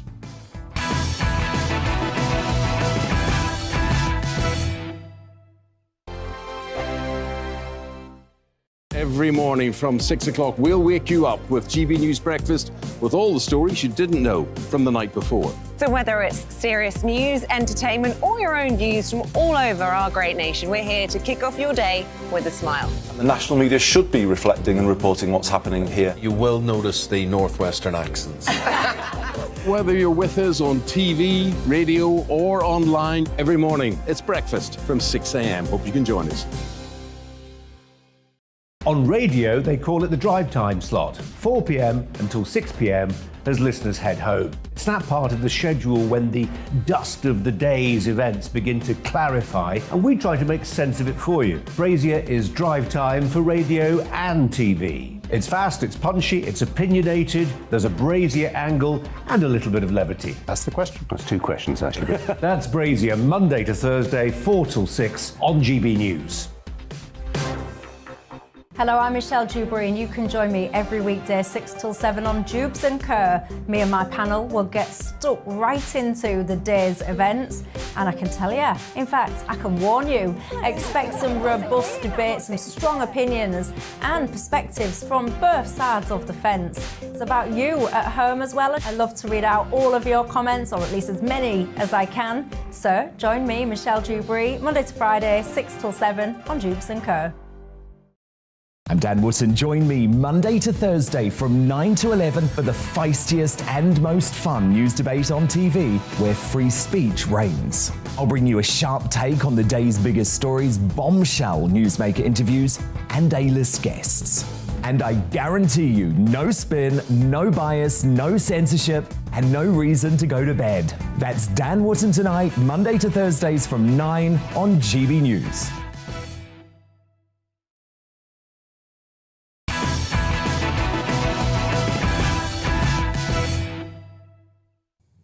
Welcome back. Now, my next guest went from being a pub quiz champion to the star of Britain's biggest game show.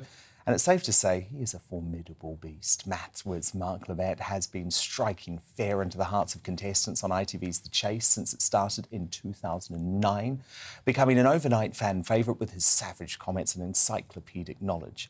Known as the Beast, the 6'6" star's career reached new heights when the American and Australian versions of the show launched, and he got catapulted onto the global stage, touring the world with his fellow chasers Anne Hegarty, who I love, and Sean Wallace. Well, with such a huge fan following, it's no surprise the Beast gets his fair share of attention from the beauties. And he recently hit the headlines for calling out the sexual harassment double standards in the industry. Mark revealed he has had to hire security to protect himself from unwanted groping, and says if the roles were reversed between him and the fans, he would be in the cells. Well, I'm so pleased to say Mark joins me now. And Mark, do you know what? This was actually such a shocking point, because I do think there is a real double standard when it comes to male celebrities who just have to put up with these little gropes from the ladies. But I guess some people enjoy it, and that's maybe why. Well, it was interesting, your last point about policing, etc. I come from a police family. My uncle, my grandfather, both great-grandfathers. And on one hand, I'm pretty sure what happened to me, their standard reply would have been, and we got enough on our plate on a Friday, Yes. Saturday night. And I'm really lucky that what happens to me, there's no element of coercion, intimidation or fear. So I can just go, whatever, I'm sure you guys could do better. But at the same time, you can't help me thinking the alternative, that if you switch, you know, when a lady tries to pull your face onto theirs a kiss, and you're going, hang on, if I did that to you, I'd be going in the cells. Yeah. My feeling is, that, I'm obviously a trained lawyer as well, is that law is the rule society sets down for the public to abide by, but policing is those laws applied with a mesh of common sense and practicalities. Yeah, it's wrong what women do in that situation. At the same time, I wasn't harmed at all. And let's be fair, the police have more than enough to do on a Friday and Saturday night without something else to do. That is certainly true, but it did shock me that you say at every appearance Pretty you make, close. this happens. And it's a variety of ages, because people want a photo next to me. Your crew over here have all been taking photos. Me too. And they've all behaved themselves. But glad to hear it. You know, I go student nights, nightclubs, bingo halls. There's a bit of booze involved, maybe. That might be a common factor. So, you know, just got to take it. When I say I hired someone, it's my mate Dave Bill, who's very much the Muttley to my Dick Dastardly. He's an ex-pub landlord. So he's far more experienced at dealing with people who've had a drink than I have. So he's very handy for when he sees the little old lady who's coming around for the third time and is squeezing my arse again to just go, you've done enough, love, off you go. Yes, yes. But I guess it's quite fascinating. You probably never thought that what began as a little quiz show and is now pretty much one of the biggest TV phenomenons in the world on all of these different continents, that it would make you this unlikely sex symbol. Well, I've had colleagues of mine from Oxford days back in the 80s going, you won a BAFTA? How? You're the least sort of theatrical person we've ever met. And I went, it's true, but yeah, we've been lucky. We've gone around the world. I'd say right now we're the biggest quiz show on the planet in terms of number of territories we go into. And what's really nice is it's not necessarily the places that make the show. I know we're huge in Ireland. They'd love to be able to make it, but they don't pay enough into their TV licence. And your place, New Zealand, I'm reliably informed it's the #1 show in New Zealand, not #1, just #1 show. Yeah. We'd love to make a version in New Zealand. Maybe they'll be able to work it out sometime that we film it in London or in Sydney. And let's face it, New Zealanders get everywhere, so you could whistle down and go, quick, we need 8 Kiwis to play on this show, and I'm pretty sure their hands will come up. Of course, the first time I ever lost to a solo player in Australia was a guy called Duncan, who's from Queensland, but he was a New Zealander by birth, so I kept saying afterwards, still haven't lost to an Australian. Which is one thing. Were you furious about that? It's the sportsman in you. If you think they've won by playing well, good on you. Shake them by the hand and say you deserve it. If you think they've won because you've played badly, not so good. If you think they've won because, blimey, they picked the right set and sometimes you just get hard to question the other person, I'm pretty evil about it. In his particular case, he knew that, was it Metallica had made an album called Master of Puppets and I didn't, so he absolutely deserved to win. So how much do you read? Depends whether my producers are listening to this. No. If they are, it's 60, 70 hours a week. If they're not, it's more like 10. But you just take it all in. Yeah, I've got what's called a sticky memory, so that ability to, as you're travelling, you see an advert for a new film or a new book on the tube you put in. But here's the good news for me. What have I just been watching? The Umbrella Academy on Netflix. That's work. Yeah. Because everything you do, we've been told specifically. Shows on Netflix and Apple TV are fair game. So I may have spent a few hours watching Ted Lasso and I really enjoyed it, but you have... So the good news is everyone likes work. Simply now, question, Dan Wootton is on which TV channel? It's entertaining. You can't forget that. I managed to forget Paddy McGuinness and I know him quite well. That was a real senior moment. But that's the nature. Entertainment's so massive these days. People forget that 20, 30, 40 years ago, there were like 3 channels or 4 channels. It was so much easier to be an expert on TV. You know, and that's the reason we're doing better. 3 million 20 years ago for viewing figures, you'd have been cancelled as that's rubbish. Now, the only 2 shows we're losing to are Corrie and Emmerdale. We're thumping EastEnders, and I can't believe I'm saying that because it just feels wrong. Now, The Beast is obviously your moniker, and you're not anywhere near as beastly physically as you were, because your weight loss has been absolutely phenomenal. Yeah, and my 10 heaviest... stone, right? It's a slight exaggeration by my agent, but yeah, that's what agents do. To be fair, it was quite hard to get an accurate measurement. I managed to get one, and at the moment I'm a bit over 7 stone down because at my heaviest I was 29 stone 2, and now I'm about 21.10, so 7.5 stone. And how have you done it? Quite sure. The diabetes medicine obviously helps a bit. I eat a lot less, but drink a lot more fluids, and I think that helps fill the stomach up. Plus, Wally's lovely, lovely chap, my now 5-year-old, I was looking after him during the pandemic while my wife was at the local hospital as an auxiliary, and I realised why you should have children in your 20s and 30s, not your 50s. It was lovely, but I was exhausted. I was too tired to eat. So it wasn't because you had a health crisis, you just decided you were going to gradually do it? It was not really planned, I shouldn't say it, but just, it was only been, hang on, these trousers are getting thinner, so it was, I just wasn't that hungry. Ironically, I think I got COVID in March 2020, and for about 2 weeks I barely ate. And it kind of helped kickstart it. So I'm probably, like a lot of people, is quite heavy. When you feel your appetites out the way, you go, actually, I'm not going to moan about this, just happy days. Well, look, you're looking very good. Thank you. It's great to see you. Pleasure, sir. Thank you so much. That is the star of The Chase, Mark Labbett, a.k.a. The Beast. Now, coming up, our critics of Black Lives Matter finally vindicated. One of the first figures to bust the myths around the organisation, rapper, author and podcaster Zubi, is uncancelled soon. But next, as Harry and Meghan reportedly welcome cameras into their Montecito mansion to film a Kardashian-style Netflix series, do the Sussexes have any right to complain about privacy again? My superstar panel will turn to debate that next, plus more newspaper front pages in a minute too.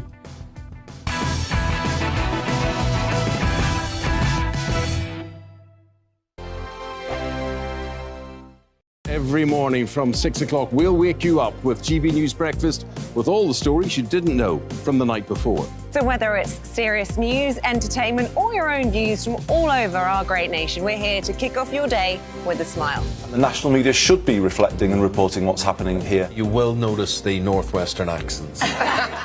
Whether you're with us on TV, radio, or online, every morning, it's breakfast from 6 a.m. Hope you can join us. On radio, they call it the drive time slot, 4 p.m. until 6 p.m. as listeners head home. It's that part of the schedule when the dust of the day's events begin to clarify, and we try to make sense of it for you. Brazier is drive time for radio and TV. It's fast, it's punchy, it's opinionated, there's a Brazier angle and a little bit of levity. That's the question. That's two questions, actually. That's Brazier, Monday to Thursday, 4 till 6 on GB News. Hello, I'm Michelle Dewberry, and you can join me every weekday 6 till 7 on Jubes and Kerr. Me and my panel will get stuck right into the day's events, and I can tell you, in fact, I can warn you, expect some robust debates, some strong opinions and perspectives from both sides of the fence. It's about you at home as well. I love to read out all of your comments, or at least as many as I can. So join me, Michelle Dewberry, Monday to Friday, 6 till 7 on Jubes and Kerr. I'm Dan Wootton. Join me Monday to Thursday from 9 to 11 for the feistiest and most fun news debate on TV, where free speech reigns. I'll bring you a sharp take on the day's biggest stories, bombshell newsmaker interviews, and A-list guests. And I guarantee you, no spin, no bias, no censorship, and no reason to go to bed. That's Dan Wootton tonight, Monday to Thursdays from 9 on GB News.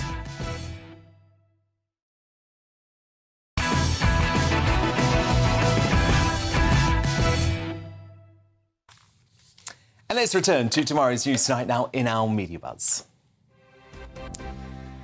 More front pages have just been delivered. The Daily Mail sharing the exact same point that I made in my digest, that Partygate was a farcical waste of time and £460,000. The paper writes that despite a dozen detectives investigating the lockdown breaches in Number 10, the only fixed penalty notice the PM received, a £50 fine for attending a gathering to mark his 56th birthday, despite his opponent's suggestions he would face a string of penalties. Also on the front page is the stunning Duchess of Cambridge, who we saw a little while ago with her new wingman Tom Cruise at the Star's premiere for Top Gun Maverick. To the Times now, doctors to give sleep app rather than pills. Nearly 1 million patients with insomnia will be prescribed a 6-week digital therapy programme, the first of its kind approved by the National Institute for Health and Care Excellence. And the Sun front page holds the story of the lucky couple who won the UK's biggest lottery win ever. The pair celebrated the £184 million windfall with steak and chips, then left a lucky tip. I have to say, I'm still so shocked. I'm still so shocked that they went public when they didn't have to. No. Why? I don't know why. My superstar panel back now, the political commentator Dominique Samuels, the former Tory London mayoral candidate Sean Bailey, and the author and broadcaster Amy Nicole. Keeping up with the Sussexes and their hypocrisy is a tiring job, and reports they're planning a Kardashian-style reality show make me want to do what Davina McCall always warned Big Brother housemates against and swear on live TV. I won't, though. But according to the New York Post, Harry and Meghan will allow Netflix cameras to capture life in their Montecito mansion as the streaming service finally gets its pound of flesh, to quote the article's well-placed sources from their mega deal, which has been valued at up to £112 million. Netflix apparently want the series to air later this year alongside Harry's tell-all memoir, while the Duke and Duchess are keen to hold off until 2023, perhaps to keep the royal relatives they've abandoned on their toes. Whenever it arrives, I'm sure the show will have plenty of scenes created for your entertainment, given Team Sussex have put together a false narrative around their TV projects from the very start. Kudos, by the way, to the Daily Mail's Richard Eden, who dug up this tweet by Harry and Meghan's mouthpiece, Omid Scobie, from when the Netflix deal was signed, insisting that, of course, the couple who so value their privacy wouldn't ever take part in a fly-on-the-wall reality show. What a difference a couple of years in the royal wilderness and the realisation no one wants woke cartoons makes. Sean Bailey, what hypocrites. How dare they talk about their privacy while filming a reality show? I think the real problem they're going to have is going forward. After you've opened up your home, your life in this way, you cannot ask people to give you privacy. Anything you show them, they'll have the right to comment on. If the Kardashians have taught us anything, once you start that train, it cannot be stopped. So this whole talk about privacy and stuff, it's going to have to be the end of it. And the fact that they've done this means that they were always open to it. So their talk about privacy, I think, was managed outrage. They talked about privacy when they didn't want something to be discussed. They never now they're in trouble. actually talked about privacy. So Meghan, they did. So Constantly, Meghan they has constantly actually moan about the said press. She never asked for complete privacy or not to be a public figure. And Harry has said all he wants is the right to control what personal information he shares. So they want privacy in the sense that they decide what goes out. So you just had... So the only times they've taken action is when their privacy has been completely invaded, such as drones flying over their house. Yeah, but the issue with that, as part of the royal family and as part of the royal structure, is that historically the royal family has always had that sort of close... And yes, in many ways, the press haven't infringed on the lives of the royal family, but that is sort of a relationship that many of the royal family... many members of the royal family accepted in turn for good press and in turn for exposure. Well, this is a trade-off. Things that they want to publicise. It's just a trade-off. You've got a formal role. You don't have to do a normal job. You live in palaces. The trade-off is you give us a bit of access to your family and you live a public role, but also the media in this country keep away from the royals. That's the irony. But Sean, I'm sorry. To me, this is just a mortifying embarrassment for this couple because they were so naive. They thought that a company like Netflix was going to pay them tens of millions of dollars and allow them to make rubbish documentaries about the Invictus Games and a rubbish woke cartoon about Meghan's life growing up. And the reality was never the case. Netflix are a commercial company. They need new subscribers. And how are they going to get new subscribers? If they give you $110 million, they expect $400 million in activity. Let's be clear about that. And I don't think they were naive, because Netflix would have laid this out on a piece of card. They'd have said, we'll give you this in return for this, and a decision could be made. And let's be Remember, Netflix is going through lots of changes at the moment. It doesn't matter. They've realised that being woke doesn't actually work, so they've dropped this cartoon series that Meghan was doing. It was only in development. I don't think it's necessarily about wokery. I think it's more so about them realising that Meghan's value, really, as a public figure, has dropped, because the only value that Meghan really has is through her links to Harry, but also the links to the royal family. And she has made a conscious decision to cut off any real communication with the royal family. So when you do that, your value, really, in the public eye, goes down. I think she's made a conscious decision to be Amy, do you in like these control. two? I really admire the way that they do everything on their own terms and they make completely their own decisions. I think it's more on Meghan's control terms, of their to be narrative. honest. And if you look at the complaints that they've made, they're very reasonable. And if you remember, we were just looking at those images completely unreasonable. of Kate and William at the Top Gun premiere, right? They're happy to be having their photograph taken. But do you remember when Kate had the topless photos taken? That was an invasion of privacy, was it not? Well, she was in France. Of course it was. That was against the law in France. And so the examples of times where Meghan and Harry have complained about invasions of privacy have all been fairly similar. It's when they've... No, they haven't. But the difference... They recently complained about a completely valid story in the public interest about the security demands that Harry was making on the UK government. I'm sorry. I find it astonishing that you genuinely buy into this completely confected narrative from Harry and Meghan that even a 5-year-old can see through. It's their narrative, and whether you buy into it and you're interested in it and you want to watch it, it's completely up to you. You moaned when we had to foot the bill for them. Now they've gone out and they're making their own money, and you're still moaning about that. If Netflix had made a what do you like about them? Right, so what is it that you like about the way you speak about it, as if they've made a fly on the wall, like, well, no, that is what this is going to be. Prince Andrew. Like, then, if Prince Andrew got this, there might be a problem. But with Harry and Meghan, where's the problem? You can watch it or you can switch it off. There's no problem with this. The problem is called hypocrisy. No, I think where Amy is right. They've done things on their own terms, and that has to be admired. And long may that What last. do you like about But the difference Do you know what I is- like about them? It really reminds me of there's a famous Kim Cattrall quote where she says something like, "If I'm not having fun for a second, I stop doing it."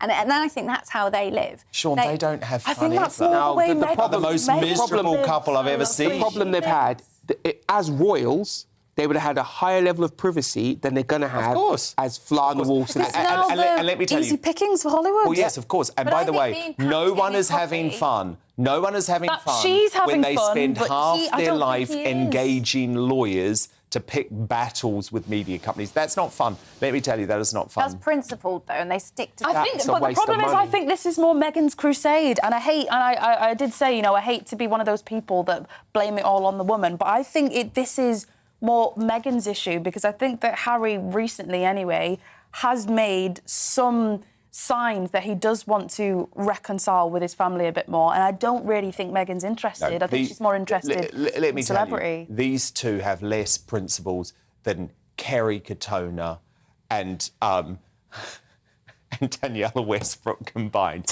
Now, the folks at Marvel, who boast $10 billion plus movies to their name, probably expected their new superhero TV series to be a smash. But fans not only didn't like She-Hulk when she's angry, they don't appear to like her at all. The first trailer for the Disney Plus show, which features orphan black star Tatiana Maslany as a cousin of Mark Ruffalo's Avenger, was slammed for its, quote, woke, pandering and patronising girl power narrative that included lines like this. Transformations are triggered by anger and fear. Those are like the baseline of any woman just existing. A little on the nose, Marvel. The teaser also saw the mighty hero spend more time grumbling about the difficulties of being a single female lawyer than smashing buildings. Have a further look. Want to be a normal, anonymous lawyer. Can you tell us where She-Hulk is? Jen, you're a story now. Girl, your ass looks crazy right now. You could be an Avenger. Oh, I'm not a superhero. That is for billionaires and narcissists and adult orphans for some reason.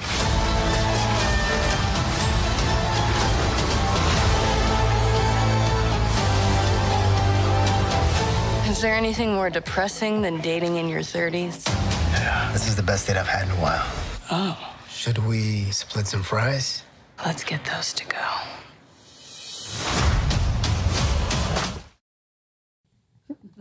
To be fair, I think we should reserve judgment until the series lands on the 17th of August, although with that arch snowflake Jamila Jamil among the cast, it's not looking too promising. Dominic Samuel, Sean Bailey, Amy Nicole do stand by, because coming up, the crowning moment of the show as we name today's greatest Britain and Union jackass. But first, in Uncancelled, are the woke waking up to the questionable activities of Black Lives Matter? One of the first public figures who attempted to expose that organisation, rapper, author and podcaster Zubi, gives his take after a very quick look at what's coming up on Monday's show.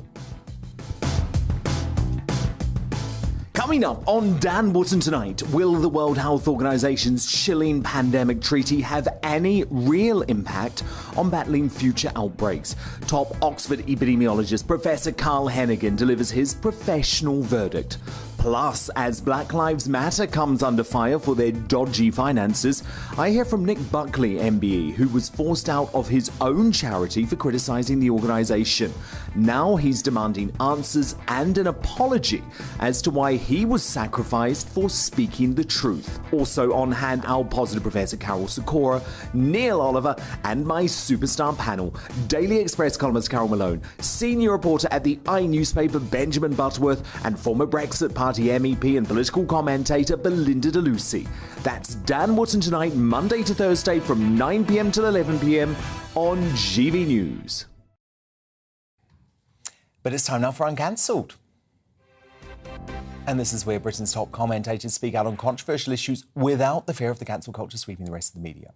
Now, Black Lives Matter again appears to have been exposed as a charlatan organisation after it emerged that its co-founder, Patrisse Cullors, used charity funds to pay her family and friends obscene sums of money. So recent tax filings show that Cullors' brother was given the equivalent of £680,000 for providing security services. And the father of her child earned the equivalent of £785,000 for, get this, helping to produce live events and other creative services. This is just the latest scandal in a long list of dubious financial dealings by BLM.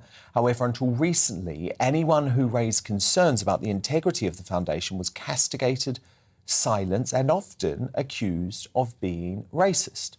Well, not to be intimidated by the woke mob, Zubi has been calling out BLM's seemingly sleazy affairs from the very start, and I'm delighted to say he joins me in the studio now. So, Zubi, I guess you feel a little bit vindicated by the release of these truly shocking financial statements this week.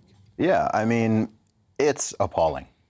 This organization has raised hundreds of millions of dollars over the years. Just in 2021, they received over $90 million in donations.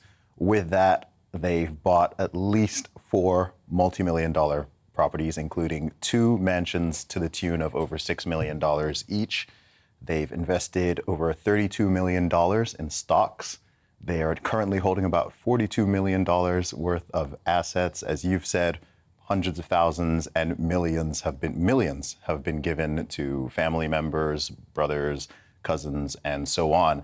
And that's just scratching the surface. And you have to remember, this is money that was raised off of people's goodwill. People who thought that they were donating to help fight against racism, help fight against police brutality, and so on. So to raise money supposedly for a good cause and then to turn around and use that for your own, flying around on private jets and buying mansions it's atrocious. Well, especially, by the way, seeing that Black Lives Matter as an organisation made out that they were anti-capitalist. That was a big part of their pitch. We don't believe in the capitalist system. Well, Cullors certainly seems to, given she wants to stay at posh Bahamas resorts next to Justin Timberlake. I mean, that's the height of capitalism for me. So was all of the anti-capitalist stuff just a lie too? Well, it was always a sham. I mean, they posted a video recently of them quaffing champagne at the mansion and talking about this all. And we've seen this with Marxism and communism in the past, right? It's communism for everyone else. And it's the greatest form of capitalism and wealth for the people who are at the very top of the pyramid. You've seen this under every communist country that's run. If you look at the dictators and how much wealth that they accumulated and what they did with it, whether you are looking at the Soviet Union or you're looking at China or you're looking at Romania or any other former or current Soviet country, communist country, you see where that money goes. So the entire thing has been a disingenuous sham. And the fact that this was raised off of capitalizing off tragedy and off of other people's goodwill is what makes it so frustrating. Well, of course, because we have to remember, Zubi, that the vast bulk of this money, I imagine, was raised in the immediate aftermath of the death of George Floyd. Because, of course, this had been an organisation that was around for a while. It had been struggling to get a foothold in the mainstream media, and that tragedy took place, and they seemed to exploit that tragedy. They did, and they've exploited many tragedies in the past. I think what happened in 2020 is this is the one that really reached people all around the globe. In the USA, this organization has been popping up every couple of years when certain tragic events have happened, and they've used that to raise lots of money. A lot of the money also goes to the Democratic Party. I don't know if everyone knows that. It's a slush fund, essentially, for progressive candidates in the Democratic Party who push for nonsense concepts such as abolishing the police and dismantling the nuclear family. Critical race there. The entire thing is a scam from top to bottom. It's just got a good name. It's got a semantically overloaded name, so if you question or criticize Black Lives Matter, people can jump on you and accuse you of being racist or being a terrible person. If this organization had any other name, it would be very easy for people to see through it for what it is. So what does this tell us, Zubi? Do we need to all be much more careful before we donate to a good cause? Because we've seen the same thing happen, for example, with the Ukraine war or climate change or whatever the current issue happens to be, how can we trust that our money is going to an organisation that is actually fit for purpose? It's a great question. I think people need to firstly calm their emotions. I mean, if you go back to that time in 2020, May, June 2020, that was the height of emotionality. And it was hysteria. It was hysteria. People were freaking out about the COVID situation. People were then freaking out about, about racism. You saw people toppling statues and burning down cities and going crazy, not just in the USA, but all over the world. So people need to calm their emotions and think rationally and do some investigation, do some research before just clicking on a link and donating to an organization. See what they're about. Go on their website. If you went on the Black Lives Matter official website, you would see on there that their goals were to dismantle capitalism, disrupt the nuclear family, abolish the police, get rid of the entire police force, and other nonsense, right? Well, no, and Zubi, I always did. But the problem was folk like me or Nigel Farage, who... Or myself. Or you, who said, look, we, of course, are against racism, like anyone should be against racism, and let's let the criminal process play out with George Floyd. But this organisation, the Black Lives Matter organisation, is so wrong on so many levels. I mean, people were literally being cancelled as a result of that. I mean, luckily, I was working for a broadcaster at the time that did support freedom of speech, but Nigel Farage, who was working for a broadcaster that didn't support freedom of speech, literally lost his show. Obviously, GBNews wasn't around at the time. There are couples who broke up over this. One person supporting BLM and the other not. There are people who lost their jobs over this. Nick Buckley in Manchester who was running a charity up there. He got pushed out of. We're going to have him on about this on Monday night, actually. Yeah, this thing affected and hurt a lot of people. And also in the protests and riots that happened in the USA during that summer, over 24 people were killed.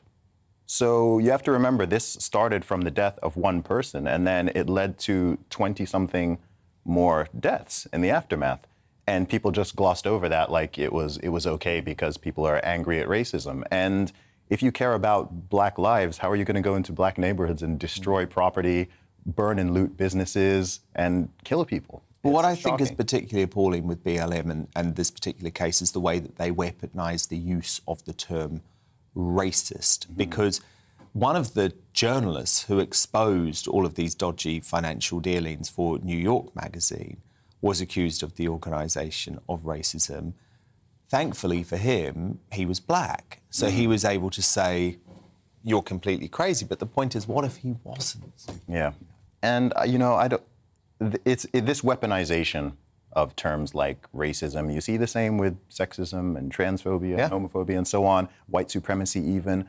These labels are thrown around with so much reckless abandon, and it dilutes them. I call it label inflation. And it's not a good thing for anybody. Zubi, so good to have you on the studio tonight. Really appreciate it. Zubi, of course, host of the Real Talk with Zubi podcast. Thank you so much. Of course, both sides of the story here on GBNews, and BLM say, despite assertions otherwise, an independent audit has revealed that Black Lives Matter's finances are strong, the organisation is financially sound, and its leaders have been good stewards of the people's donations. The organisation adds that it recognises there is more work to do to increase transparency and has launched a new online transparency and accountability centre where its financial documents are available for public scrutiny. But it's time now to reveal today's Greatest Britain and Union Jackass. My superstar panel back with me now. Dominique Samuels, your nominee for tonight's Greatest Britain, please. My honorary Greatest Britain is Elon Musk, because recently he came out and said that due to the divisiveness and hate that the Democrat Party regularly spew out, he's now going to vote for the other side and go Republican. And I think that reflects that, even those that would traditionally class themselves as liberal are now starting to see that the woke craziness of the left right now is too much for even those who would traditionally vote Democrat. Sean Bailey, your nominee. My nominee is the Duchess of Cambridge for attending the Top Gun premiere, looking sparkling as always, and I hope you remind Tom that he should have invited me. Amina Cal, your nominee. So it's a joint nomination this week. It's your absolute favourites. It's Meghan and Harry. Oh! Because it's their 4th wedding anniversary. So I want to say happy wedding anniversary to them. Do you know what? 4 years ago, I was really damn happy for them. I was at Windsor, I was celebrating, I was getting into the street parties, and the whole country was behind them. They squandered that support, let's just say. But I'm going to go with Dominique and Elon Musk, an honorary Greatest Britain this Thursday night. Union Jackass time now, though. Dominique Samuel's your nominee. Mine is Nicola Sturgeon for her nonsensical position on having a referendum on removing the UK... And those sunglasses too. nuclear submarines. Please. Whilst also saying that she wants to join NATO if I know. Scotland were to become independent, which doesn't make Ludicrous. Sean Bailey, your nominee for Union Jackass. My nominee for Union Jackass is Jeremy Webster, the man who egged the Margaret Thatcher statue. And why I want to say this is because of the hypocrisy, the double standard of the left. I remember when they talked about the witch is dead when she died, and nobody from the left thought that was wrong. But the minute we talked about Miliband's father, much of the stuff true, they were up in arms. This, again, just signifies double standard. And Amy Nicole, your Union Jackass nominee. This week, it's Kit Malthouse for saying that it was old-fashioned to suggest that police should use discretion when dealing with shoplifters during a cost of living crisis. Comments that I really don't agree with. He didn't actually say that. He did. He didn't. He said it was old-fashioned to suggest crime would skyrocket because there's economic changes afoot. That's what he said. Yeah, well, I'm not even going to bother to fight you on this today because I already did it earlier in the show. But I am... It's a double win for Dominique tonight because Nicola Sturgeon... She was actually this week's Union Jackass for that ridiculous, embarrassing trip to Washington, D.C. Fabulous superstar panel tonight. Thank you so much to Dominique Samuels, Sean Bailey and Amy Nicole. I'm back again on Monday from 9 p.m. Have a great weekend. Good night. Hello, I'm Aidan McGivern. Following a fairly bright day for many, it's fine at first overnight. There will be rain turning up in some places by dawn, becoming more extensive through the morning, and that then is replaced by showers as an area of low pressure towards the northwest gets ever closer. But it's from the south that some rain will turn up by dawn. Initially, clear spells for England, Wales, central and eastern Scotland, but through the night, it will turn increasingly cloudy from the south, and we'll start to see 1 or 2 light outbreaks of rain into central southern England by this stage. Showers also return to western Scotland, but in between, a lot of fine weather, clear spells, and temperatures holding up at 10 or 11 in the south, dipping to around 8 or 9 further north. And then a dull start to Friday, and increasingly a damp one for central southern England, parts of the Midlands, and increasingly East Anglia in the southeast, where the rain will be persistent and at times heavy. That clears through later in the afternoon, and following on, we've got a rash of showers across much of the country.